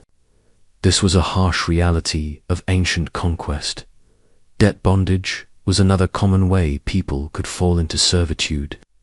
If a free person accumulated debts they couldn't repay, they might be forced to work for their creditor until the debt was cleared.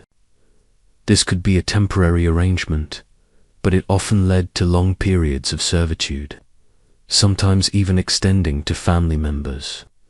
It's a bit like a very unforgiving loan agreement, where your labor is the collateral.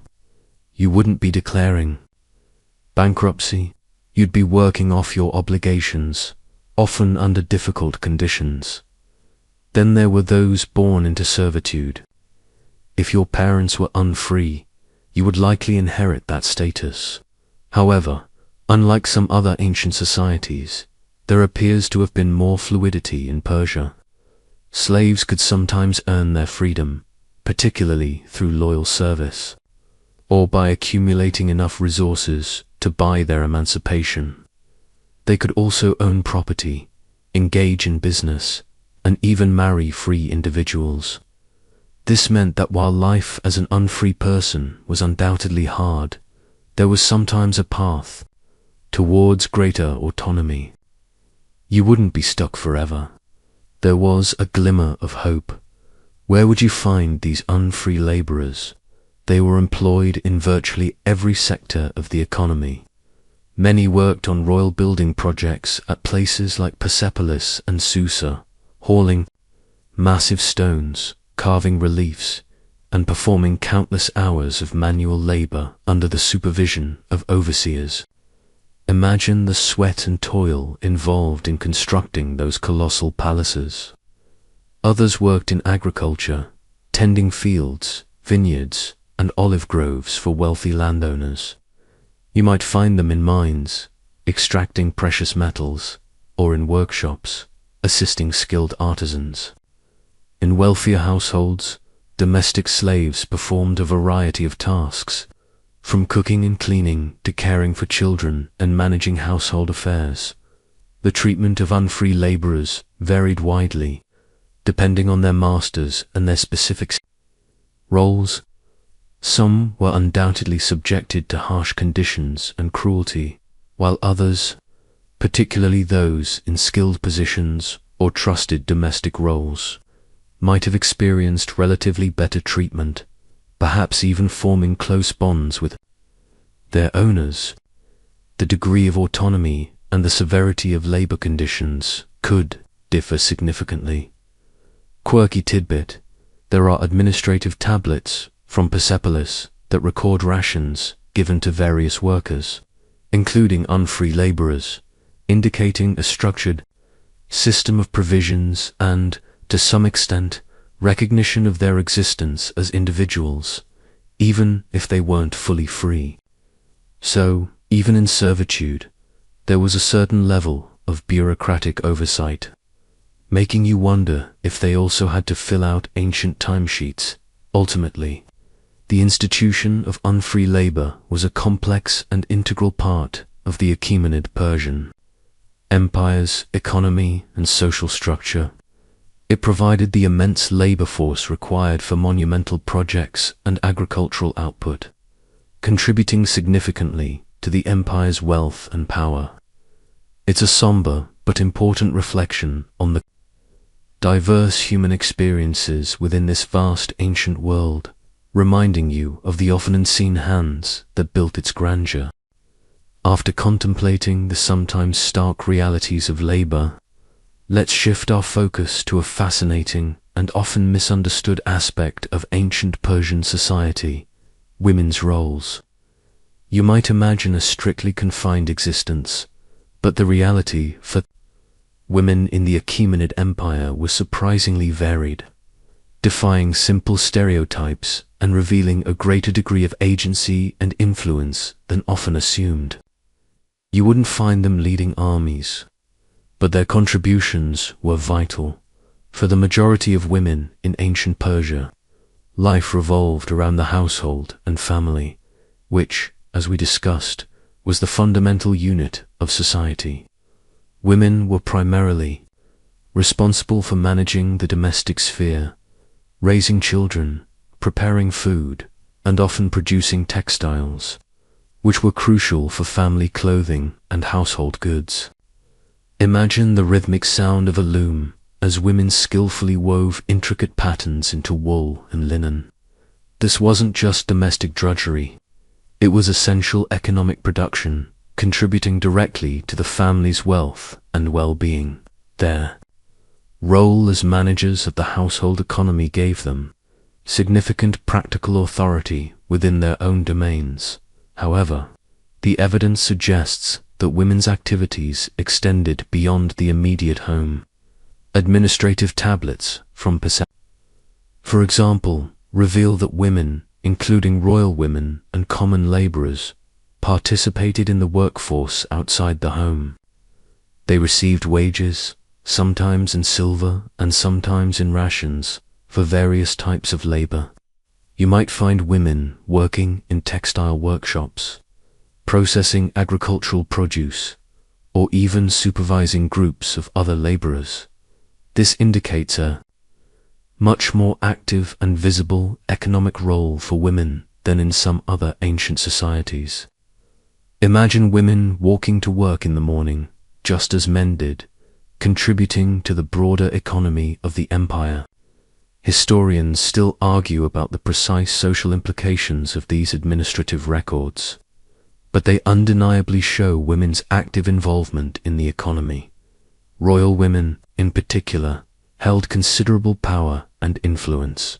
Queens, princesses, and noble women were not merely decorative figures. They could own vast estates, command their own administrative staff, issue orders, and even participate in political intrigues at court. They had significant economic resources at their disposal, and used them to patronize art, religious institutions, and even military campaigns. Imagine a powerful queen, not on a throne, but managing her vast properties, making crucial decisions that affected hundreds, if not thousands, of people. This was a far cry from a life of passive confinement, while modesty was valued particularly. For elite women, and some form of veiling or head covering was common. This was not necessarily a universal practice of strict seclusion. The degree of seclusion varied based on social class, region, and specific circumstances. Women were certainly present in public life, particularly in markets and at festivals. You wouldn't see them entirely hidden away. They were active participants in the daily rhythms of society, albeit often within culturally defined boundaries. Religious life was also important for women. As we discussed with Zoroastrianism, women participated in religious rituals and could hold positions of religious authority.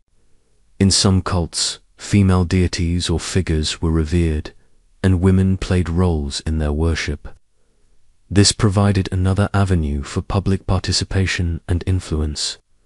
You might find women actively leading certain ceremonies, their voices joining in ancient prayers. Quirky tidbit: some tablets even mention pregnant women receiving higher rations, indicating a recognition of their specific needs and value to the community. So, ancient Persia had a rudimentary form of maternity benefits, long before modern states even dreamed of such a thing. It's a small detail, but it speaks volumes about cultural values. Ultimately, the roles of women in ancient Persia were diverse and dynamic.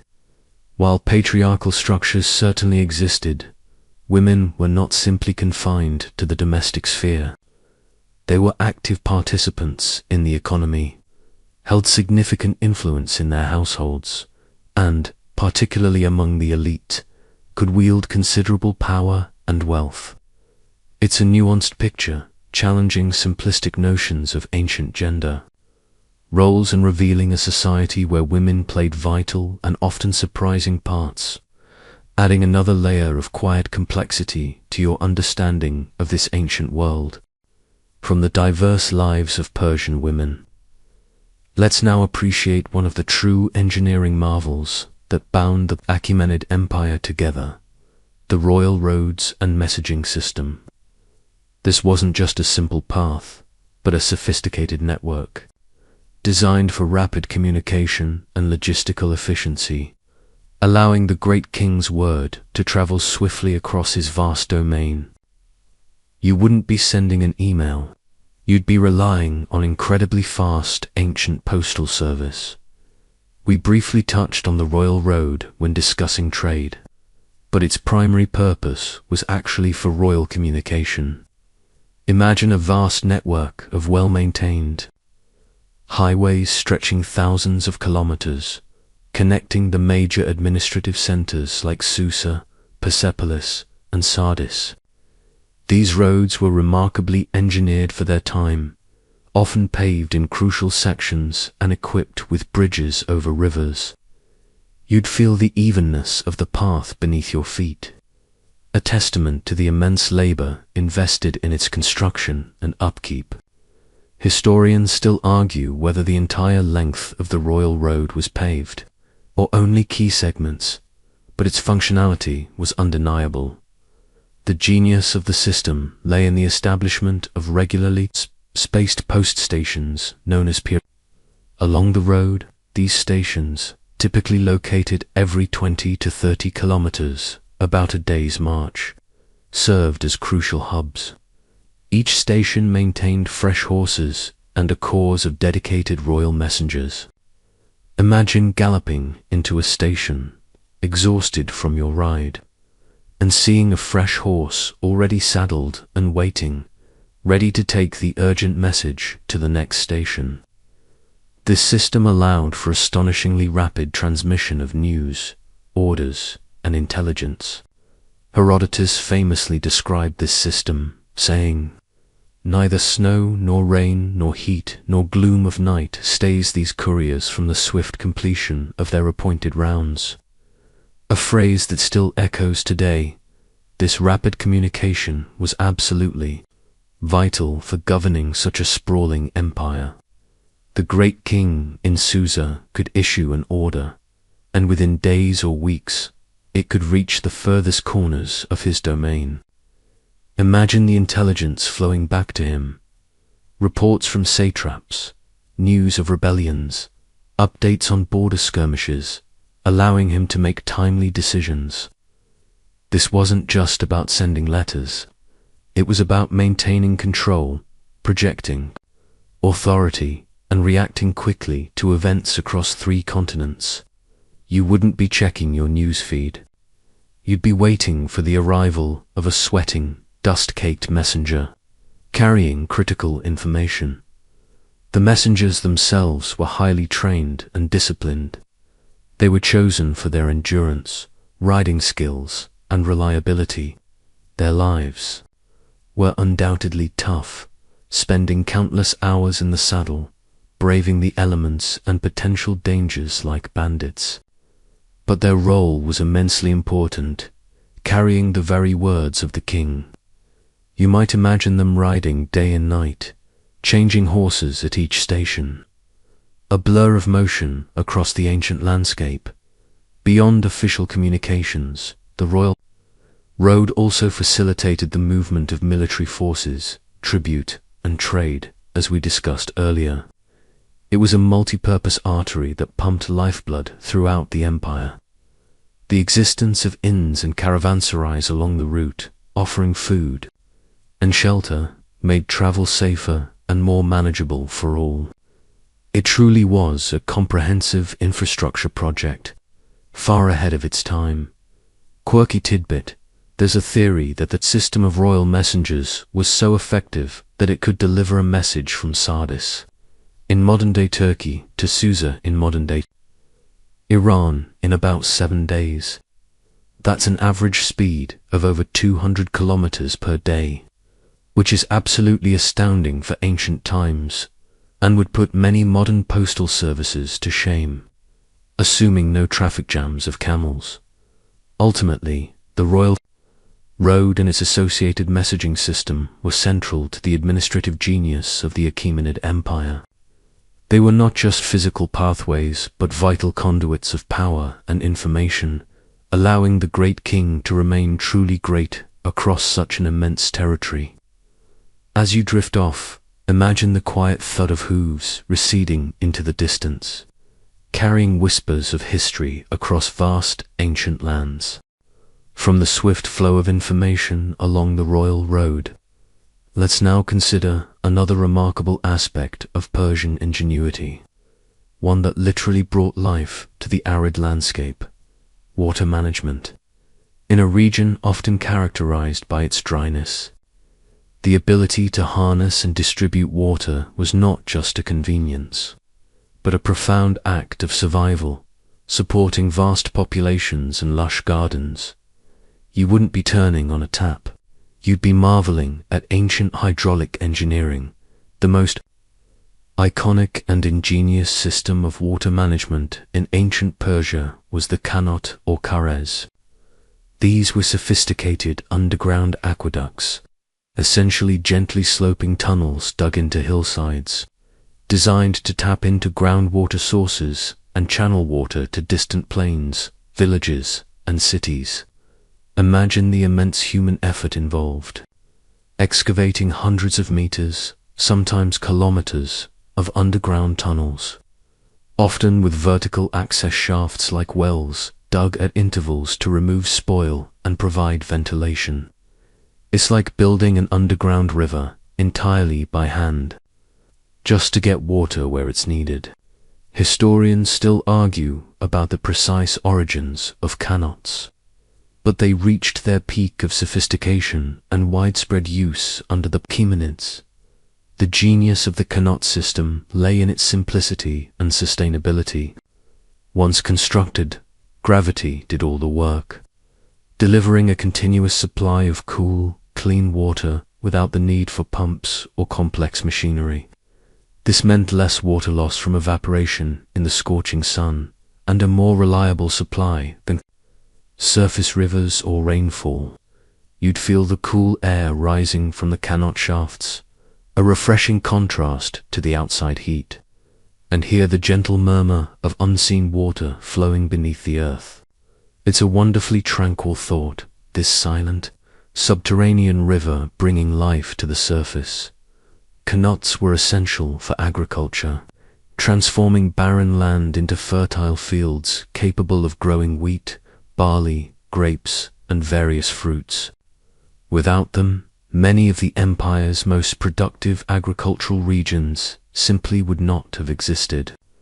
Imagine seeing vibrant green fields stretching out in the middle of an otherwise dry landscape, all thanks to the unseen flow of a qanot. They also supplied water for drinking and domestic use in towns and cities, as well as for the exquisite Persian gardens we discussed earlier. Remember those paradise gardens? They were only possible because of these elaborate underground water systems beyond qanots. The Persians also employed other water management techniques. They built dams to control river flow and create reservoirs, and constructed elaborate canal networks to distribute water from rivers to agricultural lands. In regions like Mesopotamia and Egypt, already rich in river systems, the Persians maintained and improved existing irrigation infrastructure, recognizing its vital importance to the local economy and imperial revenue. You might see a vast irrigation ditch, bringing water from a major river to countless smaller fields, a network of life-giving arteries. Water ownership and distribution were carefully regulated, often by local authorities under imperial oversight. Laws and customs governed access to water, ensuring equitable distribution and preventing disputes. This sophisticated management highlights the value placed on this precious resource and the administrative capacity of the empire. You wouldn't be leaving your garden hose running. You'd be part of a meticulous system designed to conserve every precious drop.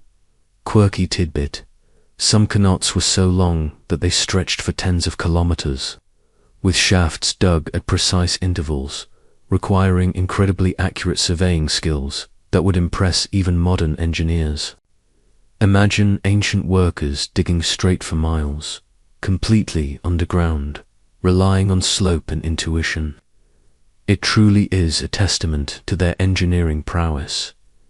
In essence, Persian water management systems, especially qanots, were not just engineering feats, but symbols of their harmonious relationship with the land and their mastery over its challenges. They allowed civilization to flourish in otherwise inhospitable environments, creating prosperity and beauty. As you drift off to sleep, imagine the quiet, constant flow of water deep beneath the earth, a soothing reminder of ingenuity and sustained life in the ancient world.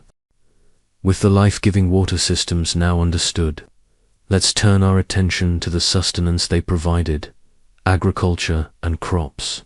The Achaemenid Empire was an agrarian powerhouse, feeding millions across vast and diverse landscapes. This wasn't a world of mass-produced monoculture farming. It was a mosaic of traditional methods, yielding a surprising variety of foodstuffs. You wouldn't be heading to a supermarket. You'd be directly connected to the Earth's bounty, the Fertile Crescent regions, particularly Mesopotamia and Egypt, under Persian control, were the breadbaskets of the empire. Here, vast quantities of wheat and barley were cultivated, forming the staple diet for the majority of the population. Imagine endless fields of golden grain swaying in the wind, stretching as far as the eye can see, a testament to meticulous planning and immense labor. The annual cycles of plowing, sowing, and harvesting dictated the rhythm of life for countless communities. Historians still argue about the exact yields per acre in different regions, but they were certainly impressive for ancient technology beyond grains. A rich variety of pulses and vegetables formed a crucial part of the Persian diet. Lentils, chickpeas, beans, and peas provided essential protein and nutrients, often prepared in stews or mashes. Imagine hearty meals of these legumes, seasoned with fragrant herbs. Gardens, both communal and private, would yield a diverse array of vegetables like onions, garlic, leeks, cucumbers, melons, and various greens. These were often grown in terraced plots or small, irrigated patches, showing a deep understanding of local microclimates. Fruit cultivation was also highly developed and celebrated. Dates were incredibly important, especially in the warmer southern regions, providing sweetness, energy, and a versatile ingredient for various dishes. Figs, pomegranates, apples, quinces, and grapes were grown in orchards and vineyards, often benefiting from the careful irrigation provided by canals. Imagine walking through an orchard, picking plump, sun-ripened fruit directly from the branch. A truly delightful experience. The cultivation of grapes, of course, also supported the production of wine, a popular beverage among the elite. The Persians were also experts in horticulture, growing not just food but also plants for their medicinal properties, dyes, and fragrances. Many aromatic herbs and spices that you recognize today, like saffron, cumin, and coriander, were cultivated and widely used in their cuisine. Imagine the rich, tantalizing aromas wafting from ancient kitchens as these spices were ground and mixed into dishes. They also cultivated plants for their fibers, particularly flax for linen and cotton in some warmer regions. Supporting the empire's vibrant textile industry, agricultural techniques were relatively basic but effective for their time. Plowing was done with simple wooden plows, often pulled by oxen. Irrigation, as we discussed, was crucial, ranging from large-scale canals to individual shadoofs water-lifting devices, used by farmers to bring water to their plots. Crop rotation and fallow periods were likely understood and practiced to maintain soil fertility, reflecting centuries of accumulated agricultural wisdom. You wouldn't be seeing giant combines. You'd be witnessing human and animal labor, intimately connected to the earth. Beyond cultivated crops, livestock played an important role. Sheep, goats, and cattle provided meat, milk, wool, and hides. Horses were bred for cavalry, and donkeys and mules for transport. You might see shepherds guiding their flocks across open pastures, a timeless scene of pastoral life. Historians still debate the extent to which agricultural surplus contributed to the empire's ability to maintain its vast army and bureaucracy, but it was undoubtedly foundational. The careful management of land and water, combined with the tireless labor of its people, allowed the Achaemenid Empire to sustain its grandeur. As you drift off, imagine the gentle rustle of wheat in the wind, the scent of ripe fruit, and the quiet hum of a civilization deeply rooted in the earth's nurturing embrace, a remarkably soothing thought from the nourishing fields. Let's now consider how the immense Achaemenid Empire actually funded itself, through taxes and tribute. This wasn't simply a matter of collecting coins. It was a sophisticated, if sometimes burdensome, system designed to channel the wealth of diverse regions into the imperial coffers, sustaining the king's lavish court, his vast army, and monumental building projects. You wouldn't be filling out a tax return. You'd be contributing directly to the machinery of empire.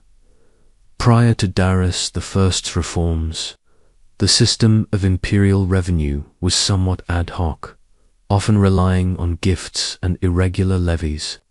However, Darius revolutionized this, establishing a highly organized and standardized system of tribute levied on each of the empire's satrapies provinces. Imagine a vast ledger, meticulously detailing what each region owed to the great king. This wasn't just arbitrary extraction. It was a carefully calculated system, designed to reflect the wealth and productive capacity of each region. Historians still argue about the exact methods of assessment and the fairness of the tribute system, but its effectiveness is clear. Tribute was often paid in a variety of forms, reflecting the resources of the local region. This could include vast quantities of silver and gold, but also agricultural produce like grain and dates, livestock like horses and sheep, and even finished goods like textiles, timber, and valuable minerals. For instance, wealthy Babylon might contribute silver and fine cloths, while regions known for their horses would send magnificent steeds for the king's cavalry. You might see a long procession of camels laden with precious goods, or herds of cattle being driven towards a collection point, all destined for the imperial center. It's a bit like a giant, ancient supply chain, with every province contributing its unique strengths. The collection of tribute was overseen by the satrap governor of each province, working in conjunction with royal tax collectors. To ensure honesty and prevent corruption, the king also sent out special inspectors, known as the king's eyes and ears, who would secretly audit affairs and report directly back to the monarch. Imagine the anxiety of a satrap, knowing that a royal inspector could appear at any moment, checking his books. This system of checks and balances, while not foolproof, aimed to maintain integrity within the vast administration. Beyond this imperial tribute, there were also various forms of local taxation. You, as an ordinary subject, would likely pay taxes in the form of a portion of your harvest, or perhaps a levy on your livestock. There might also be duties on goods passing through markets, or tolls for using roads and bridges. This meant that, while the grand tribute funded the empire, local taxes supported regional administration and local services. You wouldn't be paying income tax, but your contribution would be just as tangible. In goods or labor, the revenue generated from these taxes and tribute was truly immense. It funded the construction of awe-inspiring palaces like Persepolis, requiring vast quantities of stone, timber, and skilled labor. It supported the enormous standing army, providing salaries, equipment, and provisions for hundreds of thousands of soldiers. It paid for the vast bureaucracy, the scribes, administrators, and officials who managed the sprawling empire. Imagine the sheer financial muscle required to keep such a vast and complex entity running smoothly. Quirky tidbit: there are records showing that even some of the royal women had their own income from their estates and often contributed large sums to religious projects or even military endeavors. So, even the queens were essentially high-net-worth individuals who understood the value of good financial management. Ultimately, the system of taxes and tribute was the financial engine of the Achaemenid Empire. It was a sophisticated mechanism that allowed a relatively small core of Persians to control and benefit from the wealth of an immense and diverse population, providing the resources needed for its grandeur and stability. As you drift off, imagine the quiet murmur of ancient accountants, meticulously tallying the wealth of an empire, a strangely soothing thought in its methodical precision. Having considered the fiscal backbone of the empire, let's now explore the living, breathing companions who shared the ancient Persian world, animals in Persian life. Beyond their utility, animals held deep cultural, religious, and symbolic significance, interwoven into every aspect of daily existence, from the fields to the royal court. You wouldn't find pet cafes, but animals were undeniably central to their world. Perhaps the most revered and important animal was the horse. The Persians, particularly the Medes and Persians themselves, were renowned for their exceptional horsemanship. Horses were essential for the military, forming the backbone of the formidable cavalry units, and for rapid communication via the royal roads messenger system. Imagine the power and majesty of a Nicean horse, a prized breed known for its strength and speed, revered as a symbol of nobility and virility. Beyond their military utility, horses were also used for hunting and, as we explored, for recreational riding among the elite. You wouldn't be walking your dog, you'd be grooming your horse, knowing its vital role in your life and status.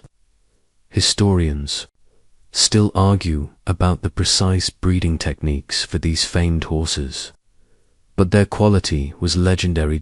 Camels, especially the two-humped Bactrian camels, were indispensable for transport and trade. Their incredible endurance, ability to carry heavy loads, and adaptation to arid environments made them the trucks of the ancient world.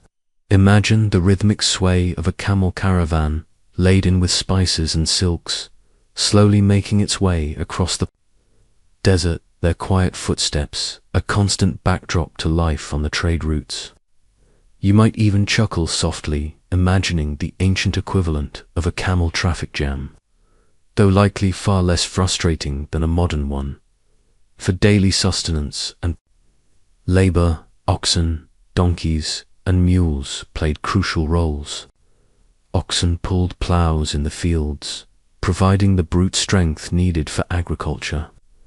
Donkeys and mules were used for carrying lighter loads, for personal travel, and for grinding grain. Imagine the familiar sounds of a village, the lowing of oxen, the braying of donkeys, all contributing to the soundtrack of a working day. These animals were not just tools. They were partners in labor, often sharing the lives of the families they served. Sheep and goats were fundamental to the pastoral economy, providing meat, milk, cheese, wool for textiles, and hides. You would see vast flocks being tended by shepherds, a timeless scene across the Iranian plateau. Their presence was a constant reminder of the fundamental resources that sustained the population. The domestication of these animals had been perfected over millennia in the region, forming the basis of their textile and dairy industries. Beyond domesticated animals, wild animals also held significance, both as formidable foes and symbolic creatures. Lions and other predatory animals were hunted by the king and nobles, demonstrating their courage and mastery over the natural world. These hunts were often depicted in royal art, emphasizing the king's role as protector.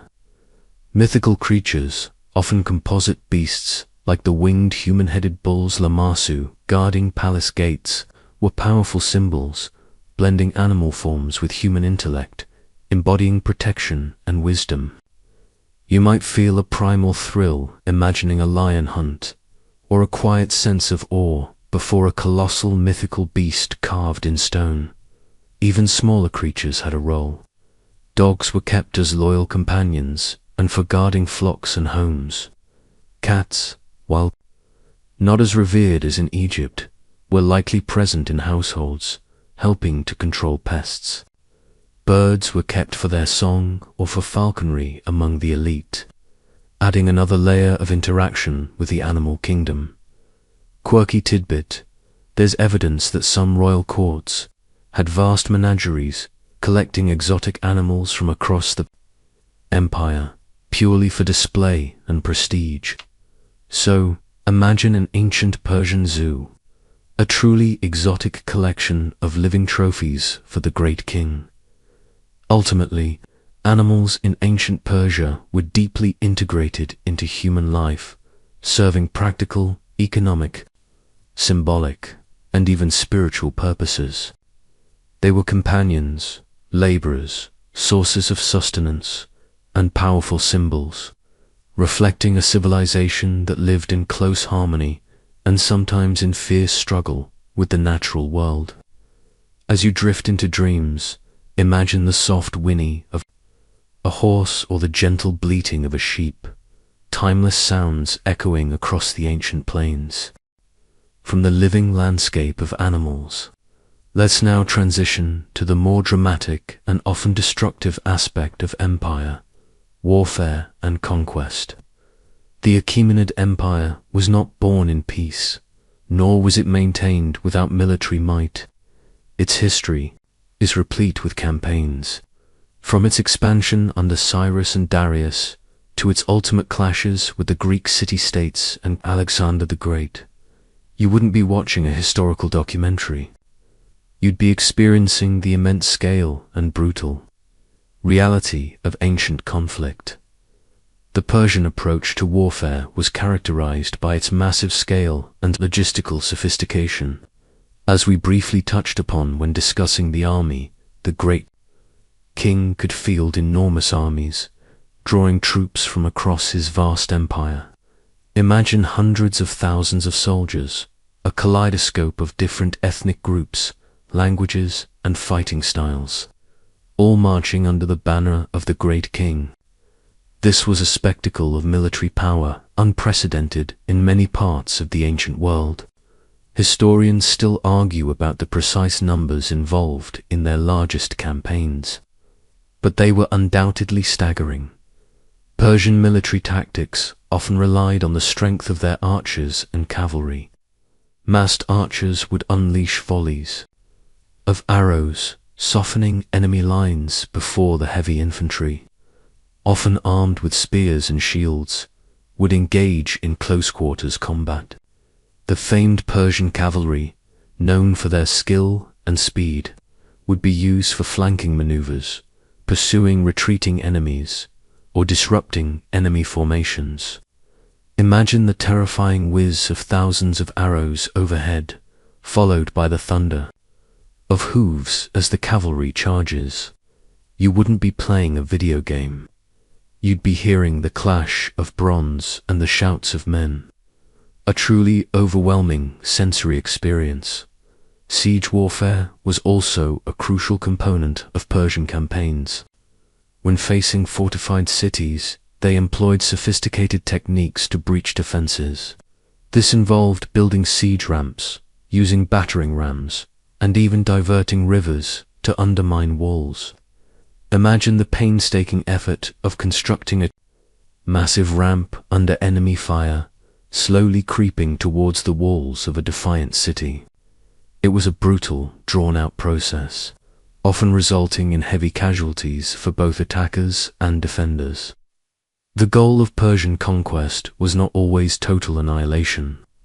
While resistance could be met with brutal force, the Persians were often pragmatic rulers. Once a territory was subdued, they typically aimed for integration and tribute, allowing conquered peoples to retain much of their own culture, religion, and local administration, provided they paid their dues and acknowledged the great king's authority. This policy of relative tolerance, compared to some other empires, helped to maintain stability across their vast domain. You might find yourself conquered, but still practicing your ancestral religion, a surprisingly lenient outcome for the time. However, the reality of warfare was grim. Battles were bloody and chaotic, often resulting in immense casualties. The sounds of combat clanging metal, cries of pain, the roar of battle would have been deafening and terrifying. The aftermath of a battle was equally grim. Fallen soldiers, destroyed landscapes, and the often harsh treatment of captives. You wouldn't be seeing sanitized movie scenes. You'd be seeing the stark, brutal consequences of ancient warfare. Quirky tidbit: the Persians sometimes used psychological warfare, displaying severed heads or parading captured leaders to break the morale of enemy forces. It wasn't exactly friendly persuasion, but it certainly got the message across in a very blunt way. Ultimately, warfare and conquest were inextricable from the formation and maintenance of the Achaemenid Empire. They were the tools by which power was established and projected, enabling the prosperity and cultural exchange that defined much of Persian civilization. As you drift off, imagine the distant echoes of ancient battles, a reminder of the forces that shaped this immense empire, now fading into the quiet of history. Moving from the roar of battle, let's explore a quieter, yet equally vital, aspect of the Achaemenid Empire: diplomacy and treaties.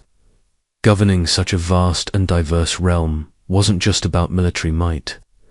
It required shrewd negotiation, strategic alliances, and a sophisticated understanding of international relations.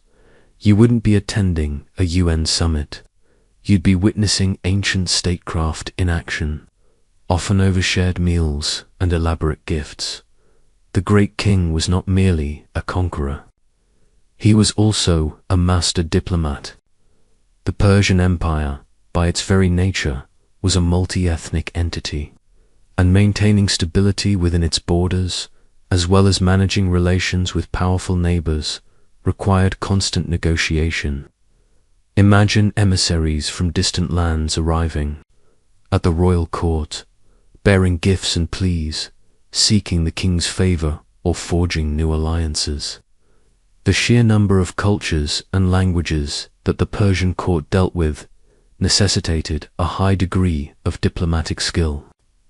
Historians still debate the extent to which diplomatic strategies were formalized, but their effectiveness is evident in the long periods of Pax Persica. The Persian peace, treaties, and alliances were crucial for securing borders, managing trade routes, and projecting influence without constant military intervention. The Persians often formed agreements with neighboring states, offering protection or favorable trade terms in exchange for loyalty, resources, or military support. These agreements were typically sealed with oaths, religious ceremonies, and the exchange of valuable gifts, creating a sense of mutual obligation. You might imagine a scene where a Persian satrap is carefully negotiating terms with a local chieftain, knowing the vast power of the king stands behind him. One of the most famous examples of Persian diplomacy involved their relationship with the Greek city-states. Despite periods of intense conflict, the Persians frequently engaged in complex diplomatic maneuvers, playing different Greek cities against each other, offering financial support, or mediating disputes. This divide and conquer strategy, often known as Archer's gold, referring to the gold coins used to bribe Greek leaders, proved remarkably effective in preventing a unified Greek front against the empire for many years. You might find yourself observing envoys from Athens or Sparta, dressed in their distinct attire, arguing their case before a Persian official, highlighting the subtle dance of power. The exchange of ambassadors and envoys was a regular occurrence. These individuals were highly respected, their safety guaranteed even in times of tension, as they represented the authority of their rulers. They would travel along the royal road, carrying messages, proposals, and gifts, serving as living conduits of international relations. Imagine the detailed briefings they would receive before departing, memorizing intricate protocols and nuances of language to avoid accidental offense. You wouldn't be sending a text message. You'd be trusting a person with your entire diplomatic mission. Beyond formal treaties, cultural exchange through diplomatic interactions was significant.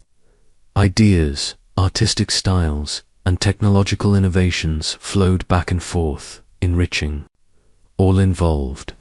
Persian court etiquette, architectural styles, and even culinary practices found their way into other cultures, while the Persians, in turn, adopted elements from their neighbors. It's a quiet testament to the soft power of diplomacy, where influence spreads not through force, but through mutual admiration and exchange. Quirky tidbit: there are accounts of Persian kings sending prized horses or even highly skilled artisans as gifts to foreign rulers, not just as a gesture of goodwill, but also as a subtle display of their immense wealth and superior resources. So, if you received a gift from the great king, it wasn't just a nice gesture. It was a carefully calculated piece of foreign policy. Ultimately, Persian diplomacy and treaties reveal an empire that understood the power of negotiation and collaboration alongside military might. It was a sophisticated web of relationships, constantly managed to ensure stability, extend influence, and secure the vast resources necessary for imperial grandeur. As you drift off to sleep, imagine the quiet murmur of ancient negotiations, shaping the fates of nations with words and strategy, a soothing thought in its complexity. From the intricate world of ancient diplomacy, let's fast forward through the millennia and consider the enduring impact of this mighty civilization, the legacy and influence of the Achaemenid Persian Empire. Though its physical structures may lie in ruins, its ideas, innovations, and cultural imprints resonated far beyond its own time and geographical boundaries, shaping subsequent empires and even aspects of your modern world. You wouldn't find a direct app download, but its code is embedded in history. Perhaps one of the most significant legacies is the very concept of empire itself. The Achaemenids pioneered a model of imperial governance that was remarkably effective for its time, a vast, centralized administration ruling diverse peoples through a system of satrapies, unified by a common legal framework, a shared language. For administration, Aramaic, and efficient communication routes like the Royal Road. This organizational blueprint profoundly influenced later empires, including the Romans, and even modern notions of statecraft and bureaucratic efficiency. Imagine the sheer organizational genius required to manage such a diverse and widespread realm, a blueprint that echoes through history. Historians still argue about the precise degree to which Rome directly copied Persian administrative methods, but parallels are undeniable. The art and architecture of Persia, which we explored earlier, left an indelible mark. The colossal palaces, the intricate relief sculptures, and the distinctive column capitals inspired later artistic traditions throughout the Middle East and beyond. The Chahobog four-part garden design, originating in Persia, became a fundamental element of Islamic garden design, spreading across the world and influencing everything from the Taj Mahal to formal gardens in Europe. So, the next time you see a beautifully symmetrical garden, you're witnessing a quiet echo of ancient Persian aesthetics in terms of philosophy and religion. The influence of Zoroastrianism is profound. Its dualistic concepts of good and evil, its emphasis on individual moral choice, a final judgment, and a heaven and hell are ideas that have resonated deeply with, and arguably influenced, later Abrahamic religions like Judaism, Christianity, and Islam. While direct causal links are still debated by scholars, the thematic similarities are striking. You might find yourself quietly contemplating the enduring power of these ancient spiritual concepts, subtly shaping the moral compass of billions. The Persian Empire also served as a crucial cultural bridge between East and West, by connecting India, Central Asia, and the Mediterranean world through trade routes like the early Silk Road. It facilitated an unprecedented exchange of goods, technologies, and ideas. Spices, silks, precious stones, scientific knowledge, and artistic motifs flowed across its vast territories, enriching every culture they touched. Imagine the quiet hum of cross-cultural dialogue, an ancient form of globalization. Even seemingly mundane innovations had a lasting impact. The Qanot system of water management, for instance, was adopted and spread by various cultures, profoundly influencing agriculture and urban development in arid regions across North Africa, the Middle East, and even parts of Europe. This ingenious method of water delivery continues to be used in some areas today, a living testament to Persian engineering. You might not see it, but its legacy flows quietly beneath the surface. Quirky tidbit: the very word paradise comes from the old Persian paradisa, meaning a walled garden. So, every time you use the word paradise, you are speaking a piece of ancient Persian, a quiet linguistic echo across the millennia. Ultimately, the Achaemenid Persian Empire wasn't just a fleeting moment in history. It was a crucible of innovation, a powerhouse of administration, and a grand canvas for cultural synthesis. Its legacy is woven into the fabric of subsequent civilizations, influencing everything from political structures to religious thought and artistic expression. As you drift off to sleep, let the quiet whisper of these enduring influences remind you that even the most ancient empires leave a lasting imprint on the tapestry of human history. From the enduring echoes of its legacy, let's now turn to the inevitable, the gradual unraveling of even the grandest tapestries, the decline and fall of the Achaemenid Persian Empire.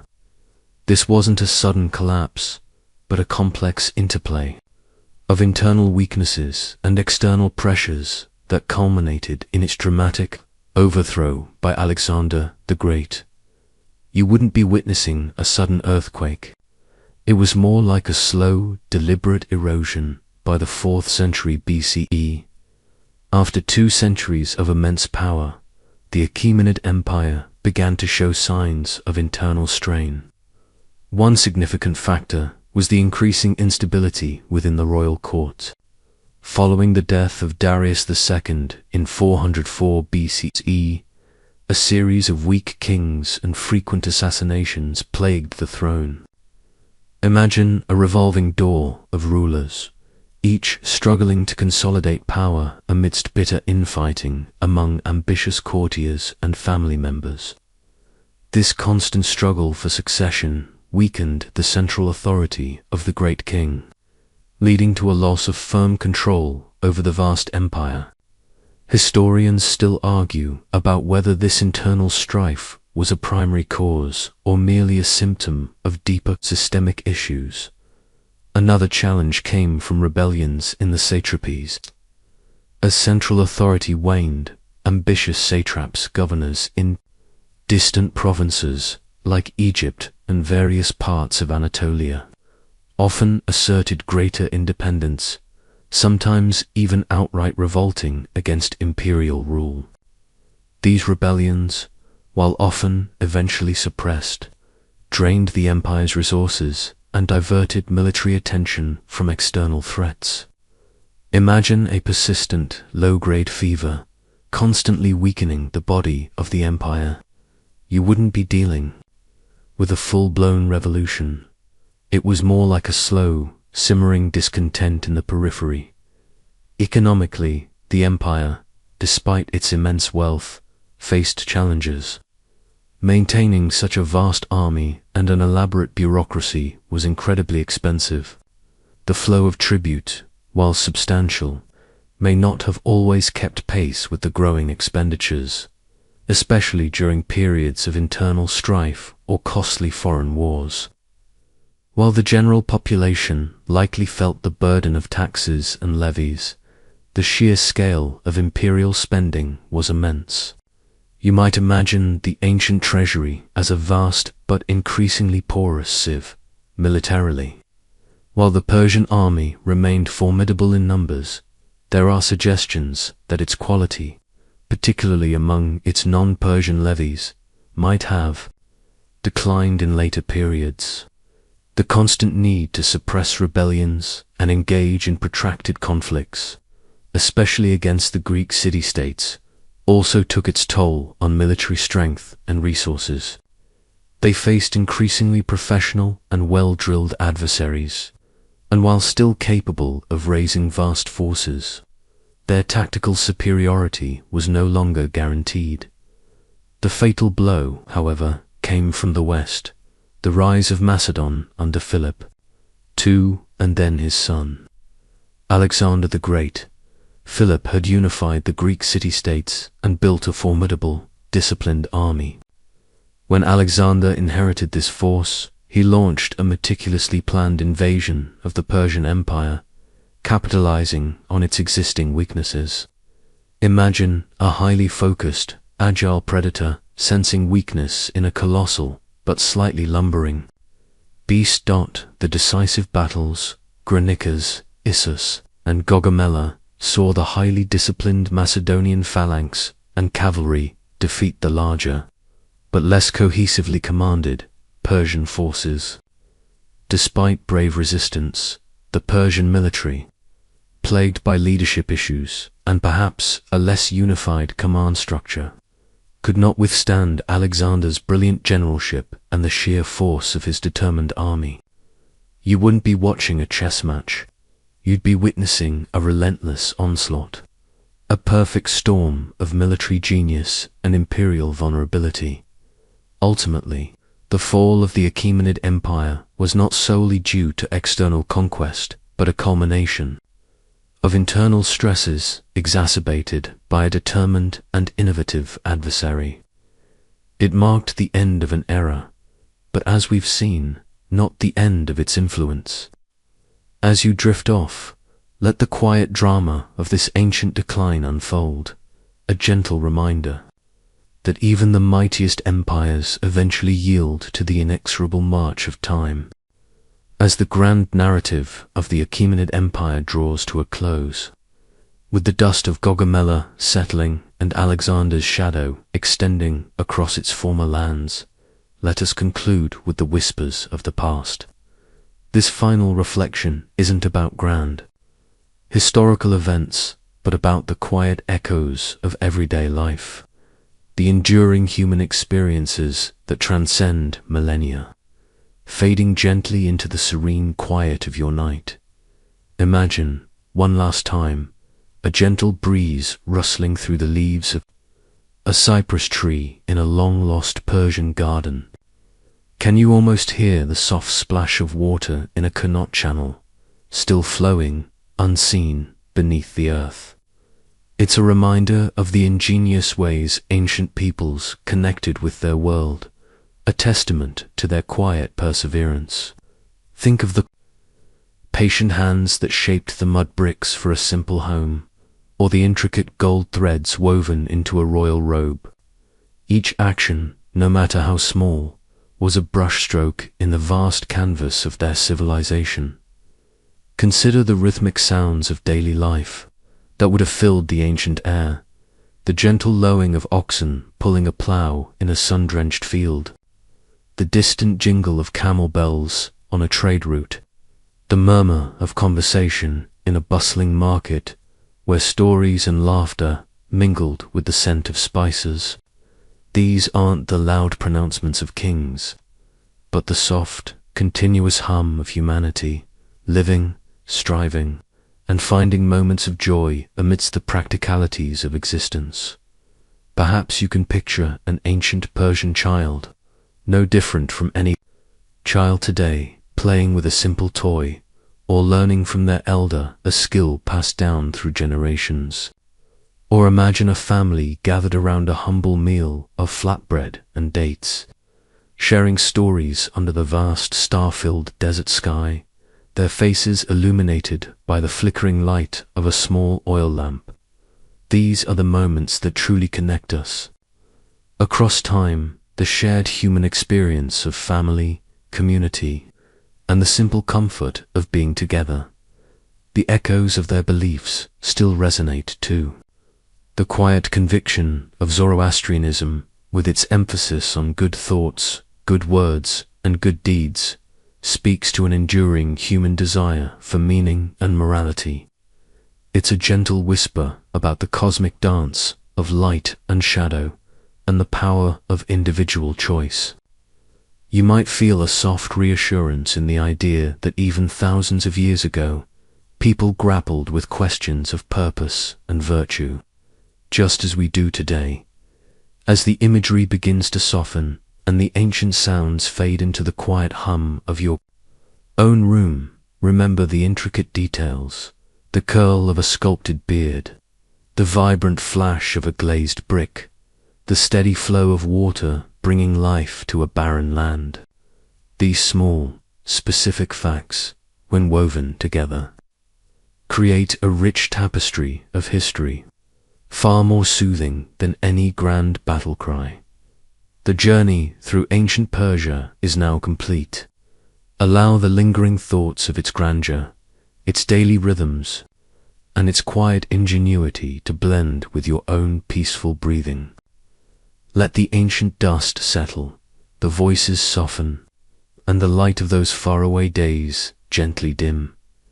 Rest now, knowing that even in the vastness of history, there is a quiet beauty in every detail, and every story eventually finds its gentle conclusion. Let the serene depths of the past lull you into a deep, restorative sleep. *, Sweet dreams.